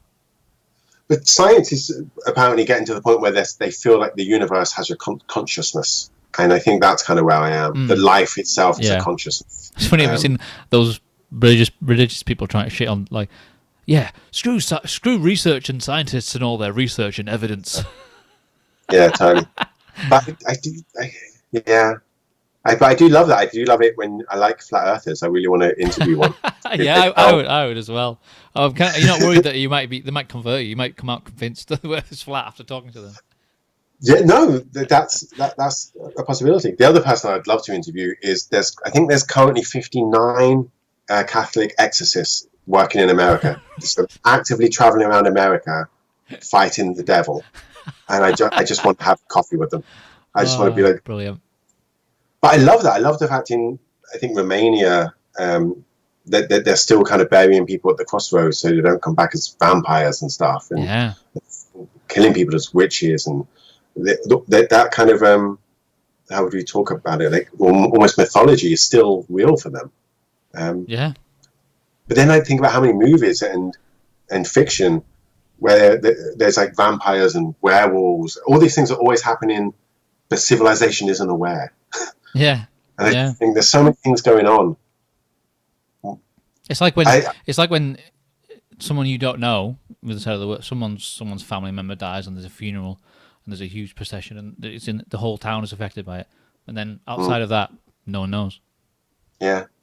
There's a party going. There's probably a party going on with the similar amount of people half a mile down the road who have no idea. That's what I think. I think, and the arrogance of us to be like, oh, no, that can't have happened because I didn't see it. Or there's no other life in space. We're the only one. Yeah. That's how naive is that? But also the arrogance of that we expect life to look. Again, Hitchhiker's Guide to the Galaxy. There's an alien that is just a specific color of blue. So, like, why can't this paint on this wall be an alien life form right now? And why do all our depictions of them have to be humanoid-ish with eyes there? Again, it's just like a mad form of... I've said it before, I don't doubt that there is other life out there. I just doubt our, like, dictations of what we've seen. Humans' records of... It's a bit... it's nothing concrete. Yeah. I think there's a reason for that. Yeah, absolutely. I was going to say, didn't in the United States, didn't the government have to release, because after 50 years, doesn't something become public domain? I can't remember what it was. Some sort of records of UFOs. Didn't that something come out in the midst of all this, so it kind of got missed? Yeah, that was it. All I saw was the memes of just like, hang on, the USA just said that aliens exist, and no one's talking about it. Yeah. And I didn't go, you're right. We were talking about COVID and then Black Lives Matter. There's probably a lot of stuff that's gone under the radar this last 3 months. A lot. But then what changes? If the government say, oh, yeah, by the way, aliens exist, we have met them, we're currently not in contact. Like, oh, okay. If we weren't in this situation, people are like, what? But it's weird what else is going to come out. You think, what's going to be next? Like, what's the next thing after we get out of this? What's the next big thing that's going to consume us? Obviously, the Black Lives Matter thing is kind of come as COVID's going, because all the cases are going down, everything's starting to ease it off slightly. I just hope we don't get a second spike because we're going too fast. We're going to get a second spike. Like, that's going to happen. I see, and they're going to blame it on the Black Lives Now protests, where they should be blaming it on all the people who just after, like Dominic Cummings particularly, went to the beach and just went out to not bars, but, went out to parks, whatever. It's good. It's going to happen again. Beijing faces new lockdown as cases spike in Chinese capital. Yeah. So, and I wish I could get more of a handle on what's happening. Like, I don't know I can't be sure how real COVID-19 is. I can't be sure how dangerous it is. I can't be sure. I don't know. I feel like I've read a lot and watched a lot, but I still feel like I know nothing. Yeah, I'm the same. Like, certain aspects you feel like, well, I suppose we know more about our situation. You've sin the graphs, all the stuff slowly going down. Outside of that, you don't really know what's going on. You don't know what the government is or isn't doing. Yeah, and I don't know if you get it, are you then immune? Can you transmit it even when you don't have symptoms? Because they said that you could, but now they're saying you can't. I don't know if a mask works or doesn't work. What about kids? Yeah, so then I go conspiracy theory, like, well, why is the government doing this? Is this a big psychological test on obedience? And that seems ludicrous. Like, would be. If that came out, would you be 100% surprised? Nah. Not in the world we live in now. It has been in the same few years. It does feel like the final season of a game show, and they're just kind of throwing everything else. A lot of it started like when Trump became president. Yeah. People like, Really. whoa, did not see that coming. No, and it's just, it is a really horrible time to witness what's going on, I think, and the level of hate and tribalism. And all we can do is, as you're doing it, is have conversations and just try not to hate. Try not to let them. It goes back to Hunger Games. I remember who the real enemy is. Why are you so scared of people? In a way, sometimes the enemy is ourselves. Yeah. With all, like you were saying, about hatred and prejudice and all that kind of stuff. This feels like a time, because everyone's talking more, and because of the situation, things might be changing. Like, how will this whole time be documented? How will we look back on it? Well, I thought, kind of going back to The Mandalorian, who I think is a great example of masculinity, and that idea, like the amount of people in memes I saw where it was like, this is the way. Yeah, and we say it all the time in this house. We say it all the time. I have spoken. Yeah, exactly. But it's like, this is the way. Is you have chosen a noble path of self-sacrifice to help those in need. If you watch The Mandalorian and understand that message, you then need to live your life like that, and that doesn't involve racism or homophobia or whatever. That just involves. If everyone focused on being the best of themselves, yes, the rest would take care of itself. Don't be worried about other people doing what they're saying. Talk to people, try and educate people as much as you can, but just worry about yourself. And that's all Star Wars to me. It's like if you hate, anger, jealousy, ignorance, like these are the bad things you should be working on inside yourself. And I honestly, I think as you've done as well, if you do that work, it's like they're stuck on you. If you can just get rid of all of them, you just become you. Yeah, and there's lots of monumental examples of people doing horrible stuff like Harvey Weinstein. Yeah. That was the ultimate peak of the whole, let's support women. Women should be equal to men. You can't do that sort of stuff anymore. That kind of ties in hand with the racism. You can't do that anymore. You shouldn't have. It shouldn't have been a problem for the past 20-odd years, but it still is. And it just breeds conversation. And because of the world we live in now, we can talk about it. Yeah. People haven't been talking about it, and they should. No, because of the repercussions. Like, is it Colin Kaepernick? Is that his name? The American footballer who would kneel. And now everyone's doing it. Yeah, but he lost his job, and I still don't think he's been hired. There's repercussions from making a stand. But it's like going back to how years ago, like the whole Jimmy Savile thing. There was loads of people at the BBC who knew about it, who just didn't say anything. I hope they feel horrible now. Oh man, I would hope so. But no one was talking. That's an example of no one talked. No one said a word, but they should have. Yeah. And it would be the same back then in the 80s, in the 70s for racism. No one said anything. No white person stood up for a black person and said you shouldn't say that. Yeah. I hope that's what's coming of now. People should realise, like I said before, we have a responsibility to say that isn't okay. Yeah. But you need to. The skill is then doing that in a way, in the right way, where you maintain your emotional intelligence almost, because and that's not rioting and violence. No, it's just it's like the David Bowie thing. Just calmly, just be like, "Oh, that's interesting. Why do you feel that way?" And just calmly, almost like a therapist. Well, it's like I don't have kids, but obviously, I'm assuming it's like about parenting. Yeah, it's exactly like you can shout at your child and dictate, but you could just talk to them, find out what they think, and then tell them what you think. Yeah, it is. And if I had kids, that's probably what I would do. Yeah, because you're leading them out of darkness, really. Yeah, you need to be reassuring. Yeah, it like love is, but also realistic. Yeah, you shouldn't sugarcoat things for too long. I know I'm not a parent, but it's like what was the other one the other day? Oh, swearing. Like, if I was a parent, I wouldn't pretend that those words don't exist. I would say, when you're an adult, you can say those things if you want. Right now, you're a child. You don't say those things. And it's also it's that awareness that it will close certain doors. Like, if a kid is there will be repercussions. Yeah, and they will get on in life and have more stuff when they're a kid. When you're an adult, you can you can manage when you swear more. And that's the issue. Like, I find it hilarious with the company policy is like no swearing. So it'll give us a list of swear words because there's swear words that are considered really bad in Scotland, but not in the north. And there's swear words in the south of England that words mean completely different things. Yeah, mean completely different things. It's like, I like swearing. Swearing was invented for certain situations, and it's useful sometimes. Yeah. It shouldn't be overused.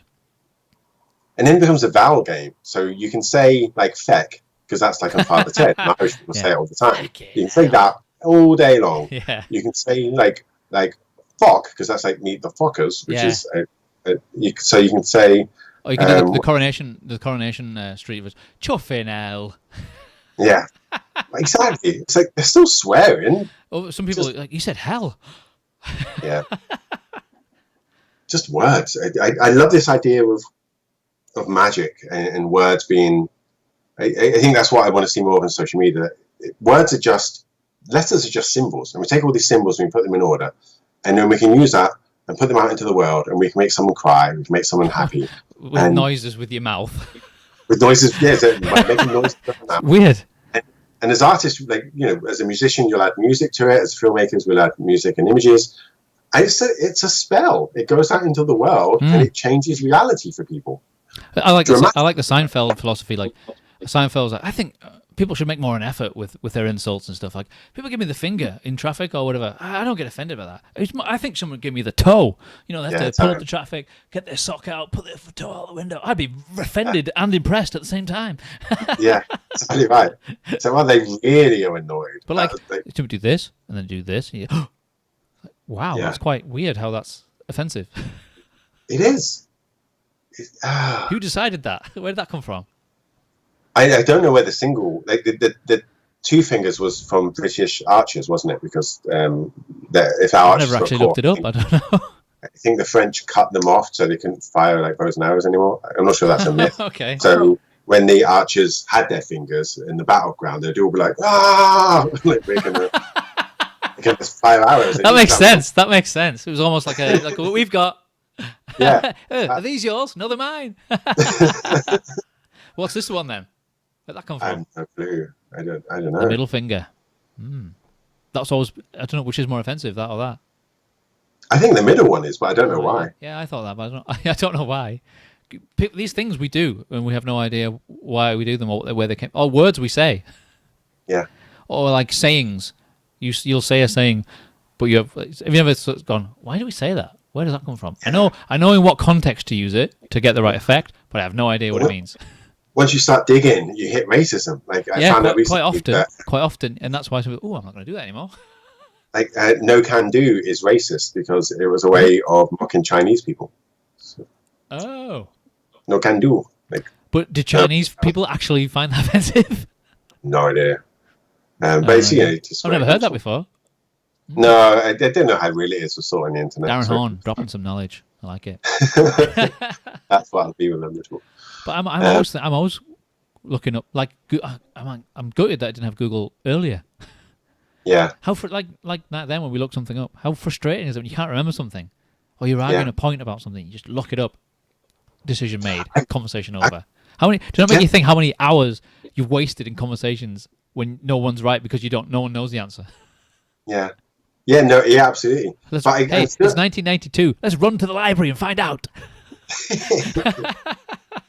Yeah, man. I remember having film encyclopedias, like a lot of them, just so I could be like, oh, who directed that and what year did that come out? And I remember getting the CDs in Carter, or the encyclopedia, the CD collection. Yeah. That was like a condensed version of the internet on 7 CDs or whatever it was. Yeah, and man, that's a fraction of the knowledge we have now. I get quite zen now, though. Like if I can't remember something, I'll just like meditate. But I know it. I know it's in there somewhere. That's interesting. If I settle my mind, so it's like a still lake. I'm usually too impatient. Yeah. Like, I need to know now. It's bugging me. It's funny. You don't think your mind's funny how like a word or something. What is that word? And you're like, it's like your mind's almost like going through some files. It's in here somewhere. It's this. It just comes out. Yeah. Or it can be like you're not even thinking about it anymore, but it just still comes back to you. Like your brain was working like a computer almost. Exactly right. You set a command in the background. And you're like, write this out for me. It's weird. And it comes back. It's But why for me, people most say of the time, sleep. I don't remember. I have to Google it. The mind is a strange thing. Powerful. Were you still performing as a musician? Has the lockdown caused any pain for that? No, I've not been doing music since 2017. Oh, okay. Because I started the podcast. Well, I started the podcast in the beginning of 2017 for the band as a way for us to connect with our fans in a different way. But at that time, we were sort of thinking about taking a break and taking hiatus. So they kind of overlapped for one point, and then the band went on hiatus, and the podcast just kind of gone. It's got to the point now where I wouldn't have time to do both. Yeah. I don't have time to do. Well, it's been a bit different in lockdown because I've not been doing as much. But when we get out of this, when I get to the new home, wherever that may be, of the new studio, then it'll be full steam ahead again. So, did you see my post? Did you see my post about leaving the old? Yeah, place? No, it was kind of heartbreaking. So that was a really nice. I like that place. Yeah, 2016 we started recording in there. 4 years. We didn't start putting episodes out until early 2017, but we started, doing some research and practice in there in 2016. So yeah, 4 years. But yeah, it's I've had lots of messages of people going, "Oh, I can't believe it." They just you kind of think things you take for granted, and they just suddenly, it's over, it's gone.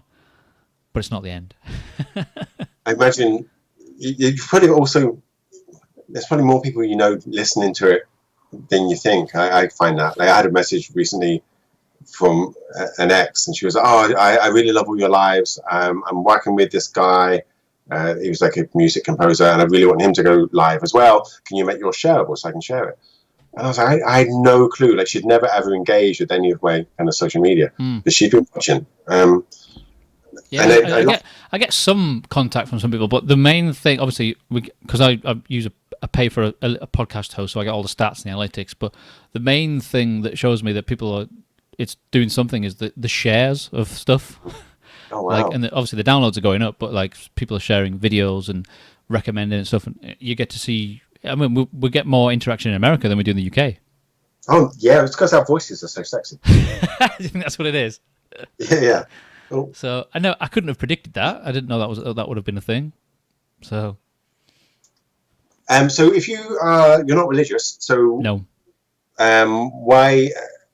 Where does your kind of code of honor come from, or how does what do you think the meaning of life is? 2-part question. Yeah, well, usually most of my stuff has come from other people. People right. lead it by example, or just research, reading things, watching documentaries. Yeah. I've done a lot more since I've got older. Reading about stuff, looking stuff up. Like with the invention of the internet, that's kind of because I wouldn't until about probably 15 years ago. I wouldn't have said I don't believe in God, but now I do. So yeah, I don't know. My experiences, my interactions, research, leading by like other people's examples. That's kind of led me to where I am now. Yeah, absolutely. I've seen a few posts where it's like all this is caused by taking God out of like schools and childhood or something. I mean, I don't think that is. I think you can. Like, my daughter's a kind person. She gets really, really upset when she got really upset watching Night Garden when Iggle Piggle got mud on his like blanket and started to cry. How old is she? 4. Yeah. Okay, so she's that ultimate believes everything, is into everything age. Yeah, and she got really upset watching Little Mermaid. Like when she cried, she's upset, and I think we're born with that empathy. Those things are designed for people of her age, probably. Yeah, that's its intended purpose. So, and for her to cry is a good thing. Yeah, and then something being like, I guess, cruelty and greed. It feels much more like it's programmed in. Those films like that, they have a lot of responsibility to expose children to good stuff and bad stuff, and in a lower level, a soft level, expose them to evil and corruption, in a soft sort of way. Honestly, revisit some Disney. It's not soft. Well, no, I mean, like modern stuff, but older stuff was like that though. Like when we were kids, you watch stuff back and you think there wasn't really anything sinister in it, but there was messages in there that was important for us to experience, even at a low level. I tell you what, I found it interesting, and I don't think it's because trying to get a handle on representation in the media and things like that, and whether there was like good black role models in cinema or whatever. But I always assumed it was very patriarchal and men saving the day. But Emily watched Sleeping Beauty the other day, and she was like, "Did you know the Prince does nothing in that movie? I was like, no, Prince saves the day and kills the dragon." Perception of men. She's like, no, he doesn't. He rides a horse really, really fast, where 3 fairy godmothers fly around him, turning arrows into flowers, and then he loses his sword and his shield, and the fairy godmother magics the sword into the dragon and kills the dragon. She's like, it's 3 middle-aged women who save the day in Sleeping Beauty, not the Prince. I was like, really? Like, that's interesting. So that's a good thing in a way, that it doesn't follow the stereotypical, man must save the day kind of bullshit. Great movies like All About Eve, which is phenomenal in terms of representation of women and strong women. It's I think it's Betty Davis, who's just great. I think things have existed. I think if you go looking for them, I think maybe you need to go looking for them. Because I always think this about growing up in the 80s. Like I grew up with, I probably certainly there's a certain part of me probably wanted to be black. I probably wanted to be Eddie Murphy in Beverly Hills Cop. We all have at some point, yeah. Yeah. Like it was just amazing. How old are you? 43 now. Okay, you're just a few years older than me. But yeah, I grew up in the 80s as well. It's funny how have you ever gone back and watched like kids TV programs from when you were a kid? Those are the best shows, right? He-Man. Yeah, you would say that though. We would say that, wouldn't we? Yeah. You've watched some of them and go, this is terrible. Why did I watch this? Some of them don't stand the test of time. Which ones? I can't think off the top of my head. I can't do exams, so I can't remember stuff off the top of my head. Yeah, thoroughly. No, but there's been programs that have revisited them. Yeah. In the 80s, and I just remember some of them, like Trapdoor. Do you remember that? Yeah, Trapdoor was amazing. Trapdoor was good. That one still stand the test of time. But there's some of them you just go, what? I don't even know what that is. Even then, why wasn't I questioning it then? Even now, I'm like, I think there's stuff now that is just as hallucinogenic. There's something called like Baby Jake, which is just crazy. The Night Garden is just insane. I can't believe that's someone sent me a link to that, and like I remember going, just watch this. Like this is kind of stuff you'd like. Your mind would conjure up on drugs. Surely the person was on drugs when they invented this. Like She-Ra, He-Man, even Care Bears, My Little Pony, Rainbow Bright. Yeah. Visionary. Obviously, I don't watch modern day kids TV. Is it a lot more complex these days? Do they try and encompass more modern things than ours did? Ours seemed very simplistic back in the day. Are you sure? Like, I'm saying I don't watch modern stuff, so I don't know. Sure. I think He-Man always had that message at the end where he's like, Orko was was in trouble. He didn't want to tell. I just meant in general. I meant like modern stuff. Are they trying to incorporate more like diversity or, Oh, okay. I don't. But CBeebies is a good example. CBeebies is brilliant for diversity. Sesame Street also has been doing amazing things globally. Like Sesame Street in, I think, Africa. Is that still going? Yeah. They have a puppet that I think's got AIDS, or the parents have died of AIDS. Oh, wow. And then because like a really high percentage of people in that African country, I'm not sure which country it was, has that. Like they'll deal with whatever is going on. Sesame Street is really cutting edge in that way.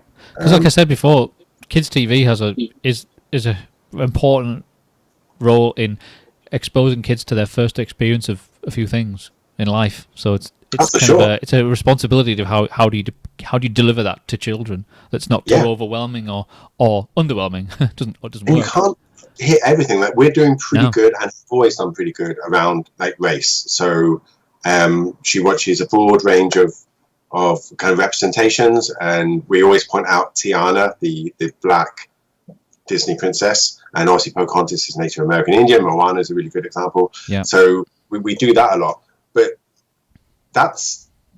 we're going to have blind spots. Like we're definitely like we just watched Wreck-It Ralph 2, and that's amazing because the Disney princesses are in it. But there's a point where Wreck-It Ralph gets in trouble. And the Disney princesses are like, oh, look, a strong man who needs saving again. And then they all go and save him. It was amazing.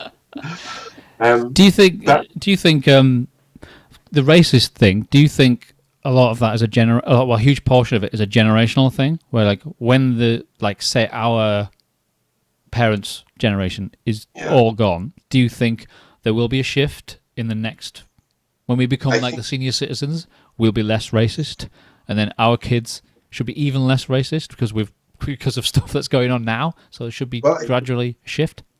I think from the keyhole, I'm looking at seeing kind of teenagers, 16 to 18 in Cumbria, going to what is basically an arts college. Those guys are the most open to anything and the most accepting to anything. I mean, we have transgender kids. It's predominantly white, but they speak about kind of other races. They're really, really open. So if that's anything to go by, I think that's okay. I think it would die out. But my fear is new prejudices starting. And I think it is the fact that so many people don't care about immigrants kind of drowning, trying to get to our country, and then being like, why should they come to our country? I don't like patriotism. It's about being a human being. Recognizing another one in trouble.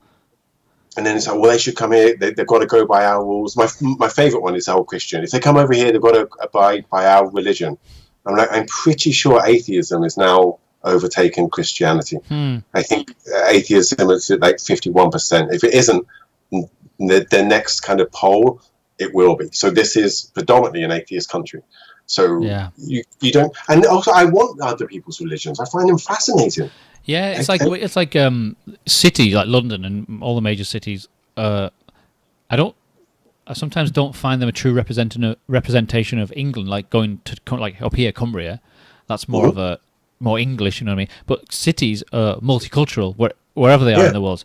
I think that's good for that. If you want to go and experience various different things, go to a city. That's what it's for. Whereas you come to Cumbria up here, that's a bit more English, like the countryside and stuff like that. It's just a total different experience. And I find, because of living up here, I've met tourists who've gone to London, but then they've also made sure they've come north. Yeah, that's nice. Don't just go to London, because that's not a true full representation of English culture.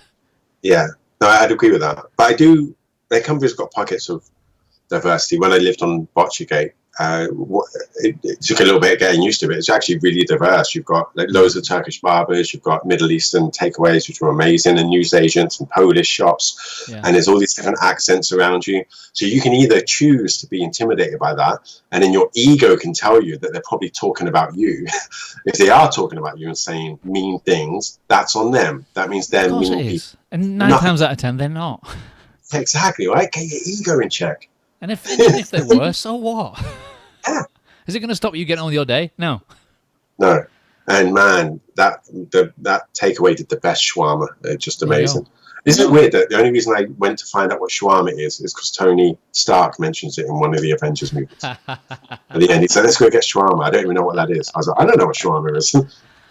Before, well, I'm not saying we're ending this now, but before you go, what is the podcast that you're doing then? What is it called? So it's called Keyhole Storytelling, and it's Keyhole Storytelling. Oh, I like that. Yeah, everyone through a different keyhole, different perspective. Yeah. Yeah. So the first guy I asked a couple of people on, most didn't. The idea was to ask people that I really barely know. So I asked some people on TikTok, and they didn't go back to me. Never been on TikTok. The people I asked, there's a psychologist who's now growing, but she's now appeared on the BBC. There's an amazing autistic girl who talks about autism. There's a great cosplayer that I wanted to talk to. So I ended up talking to Asa Laveau, who was my first. And he was a guy who's in Oklahoma. He's pansexual, black guy. What's pansexual again? So pansexual, I asked that question. I was like, okay, what's pansexual? And he said, I'm attracted to pretty people. And I was like, well, isn't that bisexual? He's like, well, what is it if I'm attracted to a post-op guy or a woman that's now post-op, so they're a guy, but they like dressing up as a woman? I'm like, I don't know. He's like, if they're pretty, I'm attracted to them. I was like, okay, pansexual. That's great. Fair enough. So, and he'd also had spent some time in the military. So I was like, okay, so you had a really Christian background. You're not Christian now. As a black, pansexual guy, you joined the military. What, tell me about that. It's and it was really interesting. I just to try and find somebody's different view of the world. And he talked about being in church and then doing trying to pray the gay away with other people. How he had to try and hid his kind of sexuality for so long. Wow. But I'm just trying to. You did them via Zoom? Yeah, I do them by Zoom, and then I just. How's the quality been? Weirdly, my audio was a bit off, which is a bit frustrating. But I thought it was pretty. Were you using that mic, your little lapel mic? See, it's fine. Sounds fine now. Okay. But I think I think the next few guests are going to be a bit woo-woo. Like I just had a conversation with someone who's a shamanic priestess, and I was just like, okay, what the hell's a shaman? You need to get a good wide spectrum. Yeah. The more diverse it is, the more the whole thing gets highlighted, not just in the individual, like the sum of its parts. The whole thing will be like, you've got who and who. Exactly. Like I want to get like a witch one week and just be like, okay, tell me about witchcraft. Like, what's going on? And then I want to get like a Facebook coder the next week and just be like, what's your like? Yeah. Because there was a guy in LinkedIn who quit Facebook because he was like, they're not doing enough to around like privacy or political lies or whatever, or truthfulness. So I quit. And I'm like, wow, I want to talk to you. Like, how do you even get to work for Facebook? Like, and that's a beautiful thing. And I say that to my students that if they want to talk, some our students do a scene recreation. So some of them chose to recreate Hitchcock, some did like Shaun of the Dead, some did like Big Lebowski, and they did a really good one of Shaun of the Dead. And I'm like, send it to Simon Pegg. They're like, oh, how would I do that? I'm like, he's on Twitter. Just be like, hey, Twitter, see if we can get Simon Pegg to watch our scene recreation from Shaun of the Dead. I think either he won't see it or he will. If he sees it, he'll either contact you or he won't. If he does contact you, you get a quote from Simon Pegg being like, hey guys, I love your passion for film. I'm sure you're going to, you've got loads of potential. I said, that's then your CV testimonial. Like, what have you got to lose? Exactly, right? So scared. People are scared of people saying no. Did they do it? No. They never do. The other thing, sometimes if they're struggling for a project, I'm like, okay, here's what you do. Use your age, because people are kind, and they will help you because you're young. Find out who the millionaires are in Cumbria. There's a lot. Get a list of them and start calling them. And basically say, hey, I'm 16 years old. I'm doing a project for college, and I want to do a documentary on the millionaires in Cumbria. And I just want you to give us advice on how to make it in the world. As it call 10 people, at least one will say yes. You then get that interview. You then say, is there anyone else you know who you think would want to talk to me? Then you have a warm lead and you go do that. You do that 10 times, you make a mini documentary, then you've got the phone numbers of 10 millionaires. You want to get some work experience with them? And you've also got content and stories. Yes. Life is about stories. Then like turn that into a book. And then you've got like how to be a millionaire in Cumbria. Like just release it on Amazon. But they don't do it. Talking to young people like that, the world, life is hustle. You've got to hustle. Yeah. You've got to make stuff happen. And the time to do it is when you're that age. Mm-hmm. What have you got to lose? You're just at the beginning of your journey. You put a post up about storytelling, I remember. A picture of you reading a story to your kid. Yeah. And like, how often have you like been fascinated by someone's story? When a story could make you angry, it can make you laugh, it can make you cry. Don't you want to have some stories to tell people? And what's great with storytelling is the key part of it is vulnerability. And the reason you fall in love is because you stay up till 3 a.m. sharing your vulnerable stories. Yeah, like the times when you stayed up with some people drunk and like 3 o'clock in the morning. Some of the best times of your life, some of the best moments that always stick with you. Because it's out of the ordinary and it's people just going back and forth. A bit like what we're doing now, just riffing. Yeah. You don't get too many moments. People, not as much as you should. And people are scared to show their weakness or their flaws, and they're ashamed. Shame is so toxic, and it's like it's weird because when you do that, a lot more people relate to it. Yeah. So you should. That's why people get a lot of respect, or people are revered who wear their heart on their sleeve and they're honest. Those, and they influence other people to do that. So more people should do it. When we got divorced, I did a post on Facebook, and I did a video actually. I was like, okay, so I'm getting divorced. This is what I'm going through. And then on another post, I said, okay, I'm getting divorced. Give me Star Wars quotes that are relevant. And somebody just said, he said, stop airing your dirty laundry in public. And I was like, that's really interesting. Why do you think getting a divorce is dirty laundry? Like, why should you get a divorce? How many people get divorced all the time? Yeah, it's like, you think I'm ashamed of this? Like. Two people probably made an conscious together decision to end this relationship because it's not working. Yeah. Is that really bad? That's it. But actually I got a lot of comments back being like, it's so good to see somebody divorcing like healthily, and because you prime for war. It's just like, oh, make sure you get what's due. And it's like, whatever. You used to love this. You used to be in love with each other. You're now going to hate each other? It's like, why does that have to be? Why does that have to be the outcome? Yeah, that makes no sense. No, it doesn't. But that's that vulnerability, and you're right. Like storytelling, literally. There's a book on it called 5 Stars by Carmen Gallo, and I love it. And it's all about how to work in Google bidding wars will start if you can tell stories, if you can communicate your vision. Don't care how good a coder you are, how good a tech guy you are, how good a scientist you are. If you can't look at the recent rocket launch. Right, to be an astronaut right now, you need to be an excellent communicator and storyteller, because you're going to have to go into schools and talk. You're going to have to talk on TV. You can know all the science stuff. It's kind of the thing that could separate you from other people. Exactly right. But because you probably pushed the boat out a bit more and had a little less fear and just did it anyway, and now you have. It's forced you in, like putting yourself out of your comfort zone. All those kind of things that made you communicate better because you've been through stuff. Whereas other people who just did it by the book. Yeah. There's a lot to be learned. There's a lot to be learned from all that. Storytelling it's interesting going back to the Mandalorian. The female warrior in it. I can't remember her name. Carano. Yeah, her round table conversation, just fell in love with her. Yeah, her communication ability. Yeah, she was in the UFC. She's an MMA fighter. Yeah, I remember. Yeah. Didn't she? One of those discussions, she was talking to Carl Weathers, and she was like paying him a compliment about how inspirational he was, and it was they got quite emotional, didn't they? Yeah, absolutely. She was so willing to be raw and open, and then she said, she was like, I don't really advertise. I don't really have like an agent. So for somebody to come seeking me as like an actress, they must have seen, and the person next to her said, they saw your soul in you or something like that. And she was like, yes. You get a lot of that in MMA because it's real fighting. There's no acting behind it. You can't hide behind anything. So they must have seen something in that, I guess. You have to be very disciplined as well to do it. So that goes with acting as well, I guess. Yeah. So all those fight scenes were real. She knew what she was doing. There's a bit where she picks up the Mandalorian and drags him, and my ex-family was like, he must be strong. Do you think she really did that? And then you find out she did it. In the behind the scenes stuff. She just picked him up and dragged. I was like, wow. Yeah, that's dead weight. That's not. So I think that's more examples of leading women. Yeah, right. And that goes back to that. Like, could you go out with a UFC fighter, a female UFC fighter? I don't see why not.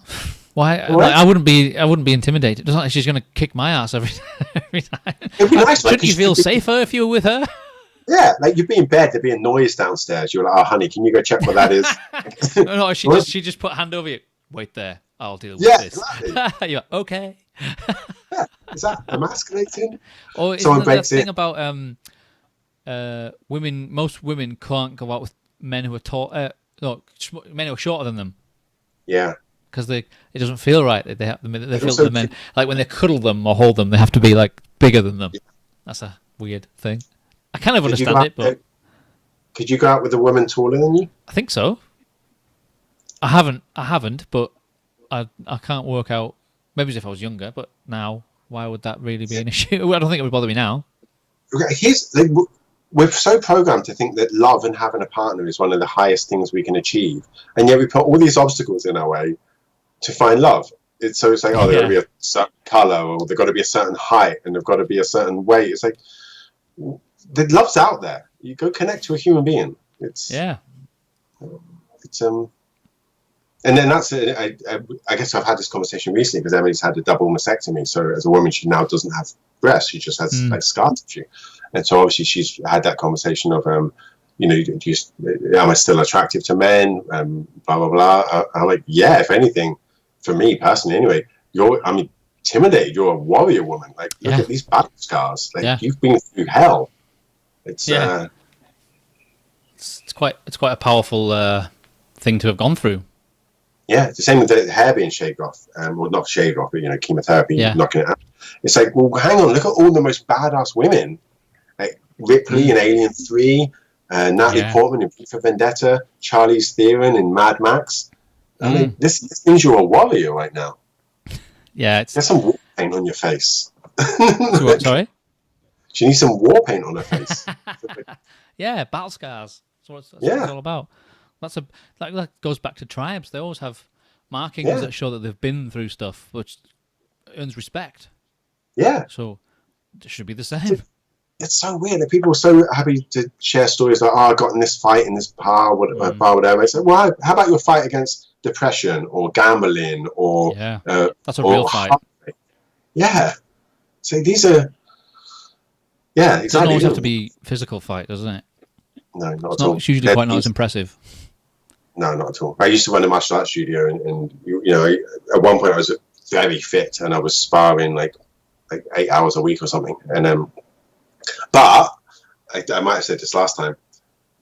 These guys, some martial artists and some men value themselves on how hard they could fight, but we also started doing yoga because it really benefits Brazilian Jiu-Jitsu. And at the end of the session, we would do a pose called corpse pose, where you just lie on the ground for 5 minutes. And some of the guys just couldn't lay there for 5 minutes with their own thoughts. And wow, the battlegrounds in there, my dude. Yeah, it's like the sensory deprivation tanks. Yeah, have you ever been in one? No, I'd love to. There's one in Cumbria. There's one in Cumbria. It's some sort of health spa place in Askham. Yeah, not far from here. I've been meaning to try it, but yeah, the person that you were talking about probably wouldn't be able to do that then. No, because it's a very rare experience where, obviously, if people don't know, a deprivation tank is where the water's got enough certain amount of salt in it, so you float right on the surface of the water. The water is the same temperature as your body, so once it's settled, you can't feel the water. There's no light, so you can't see, and if it's set right, there's no sound. Yeah. So if you lie there and you don't move, you can't. You have zero senses, no smell, no sound, no sight. Yeah. So you're just left with your mind. Yeah. How often in life can you say, exactly I'd love to try it? Ever since I heard about it, I was like, I'd love to try that. An hour, 2 hours, however long you could do. I just think it would be quite, I don't know, life-changing could be. I think so too. I couldn't have done it a few years ago. I would have been too scared, but I've been dealing with all that. Like I think I'm good now. Even like silly things like picking up spiders. Like I do that. I thinking back. That used to be a programmed fear. Like, right. I can't do that. Mm. But I remember listening to this podcast. That was on the radio about a guy who was like paraplegic. He couldn't.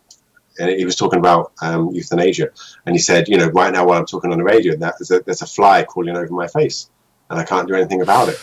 And I remember thinking, that's hell. Well, there's a song by Metallica called One. It's got a video as well. The concept is a guy who's returned from war, who was hit by a landmine, who's got no arms, no legs. So he can't. He's just a shell. He's just in the bed. And he's got the face mask on, and all he's left with is his thoughts, and all he's trying to communicate with them is to kill him. Wow. That's all he wants.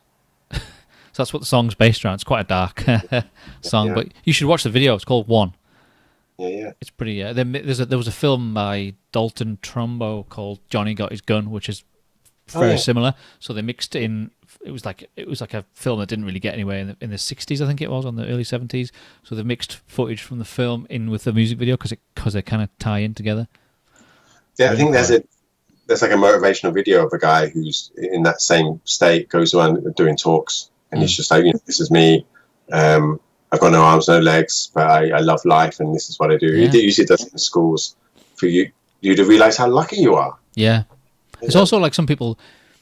You probably couldn't imagine it because you've not been through it, but like for someone to lose their ankle or their bottom half of their leg, for a while, they'll think their life is over. Yeah, that's it. But there's lots of examples of people who've done that.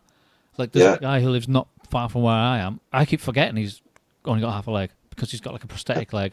When he wears pants, you can't tell. He walks normally. He lives a normal life. But at one point, he would have thought, my life is over. But that's also, again, your identity being related to your external appearance, and you know, we're all going to lose our looks at one point. I always find it weird with the guys who get really like the gym kind of bunnies who have their 6-pack and they're really proud of the way they look. I'm like, dude, that's gonna go. I hope you've done the mental work to be happy with who you are without that body, because that body's going to go. Yeah, it's like the Hollywood woman look with all the. Oh my! Their face are like I can't tell if you're happy or sad because your face doesn't move. It's like that's it. Like, you see, women are the worst. Like, and so a lot of them look worse afterwards. Like, why have you had that done? And it all seems to be this one generic Hollywood look that they're all kind of going for. Yeah. Which is, and the ones who don't do that. When before lockdown, Friends announced that they were going to have a reunion. Yeah. Courtney Cox. I saw her on Instagram. I was like, whoa. She's had a lot of work done. Like, why? Like, totally. Some people I'm thinking, I'm sure if they hadn't have had any work done, they really would probably look better than all that. Yeah, I agree. There's this huge pressure to look a certain way. I find it disturbs me. And I always get intrigued because it's often pointed out to me that women wear makeup not for guys, or they wear nice clothes not for guys. It's for themselves, or it's for other women. So then I think, well, why are these women doing plastic surgery? Is it they can't be for guys? Because every guy I know doesn't like that look. No, I don't like the fake look. No. Yeah, but at the same time, some women sometimes dress a certain, like a really low cut top, and then they'll go, "Hey, stop looking." Like, well, why are you dressing like that? Are you wearing that to not be looked at? Yeah, totally. I don't understand the mentality. Yeah, it's a strange one. Yeah, it again, it's putting too much importance in just in our physicality. Totally. Yeah. But I don't. I'm fascinated by it. People go into these weird lengths to just look. Well, you hear these weird people who've tried to have plastic surgery to look like somebody else. Yeah. Wasn't there one guy trying to look like David Beckham a few years ago? Oh God, yeah. And then there's the Barbie girl. But people do this with their job, their identity. It's why I think people come out of the military, particularly if it's something like I guess the SES or the Marines or the Powers. Their identity is so wrapped up, their sense of self is so wrapped up in that when they come out and they're a civilian, it's like, well, who are you now? And can they do that? Can they make that transition? Can you be yourself these days? Yeah. Who is the real you? Yeah, who are you without that like beret? But I worry about like younger people now. Like, there's becoming a big pressure to be something or someone that quite often isn't them. Yeah, the sooner that lesson can be learned in life, the better. See, that's really interesting because that goes on to a really probably tricky subject of like, teenagers kind of supposed to be in pain. Like you start questioning the world, you start finding out about it. Teenagers on the whole, you go through, some of them anyway, in my experience, a lot go through unhappiness because they're trying to work out who they are and they're in this kind of... There's a lot of pressure. There's a lot of pressure on them. Lots of pressure. So you're unhappy on the whole as a teenager while you're trying to scramble. So then you throw in options like with Hollywood. It's like, oh, I could maybe if I had plastic surgery, I would be happy. It's like, well, that's not where happiness comes from. Then I worry, and this is not an anti-transgender statement, but I worry that if you're young and unhappy, and you might just be like, well, I feel more like a boy. I'm gonna have surgery and be a boy, and then I'll be happy. And I'm not sure that's the case all the time. Yeah, and that's a hell of a decision to make, right? Absolutely. It's one of those like you're gonna go. You sure you want to go to that level? Yeah. And I have no like. That's not anti-transgender. I'm curious about. You want people to do things for the right reasons. Yeah, and I wonder where the age should be for something like that. Yeah, there's a reason why a lot of things have age things on them, like gambling or drinking or whatever. Because I wasn't making good tattoos.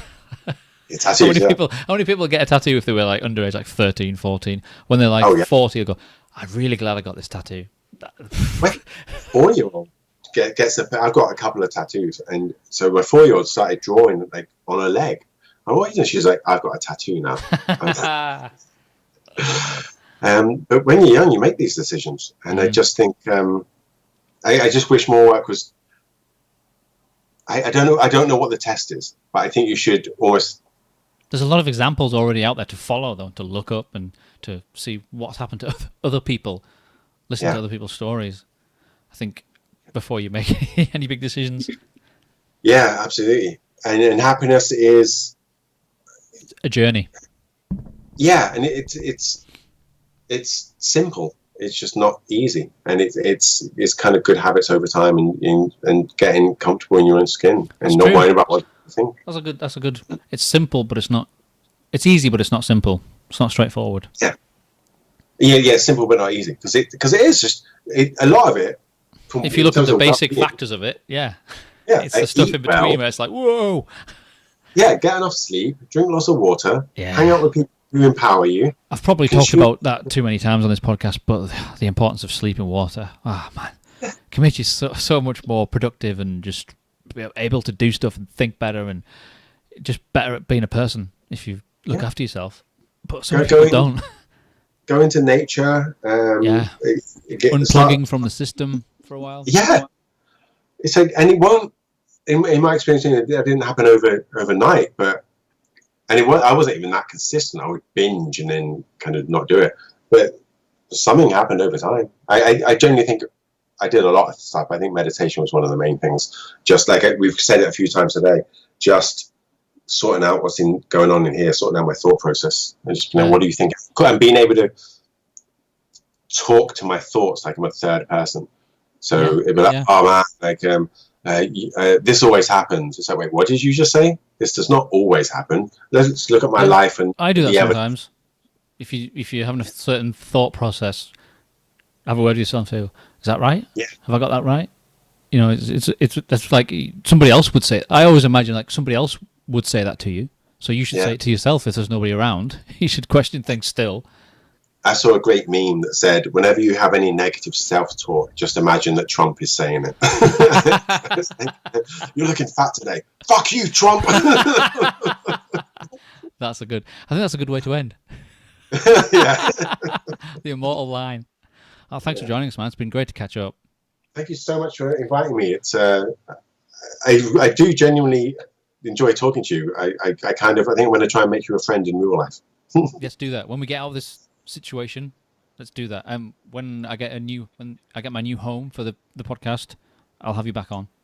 Definitely. That would be absolutely amazing. I get the feeling we never run out of things to talk about. No, I know, right? It was amazing. Thank you. No problem. All right, man. Thanks very much. I'll see you somewhere down the line. Yeah, stay in touch anyway. Let's not become strangers.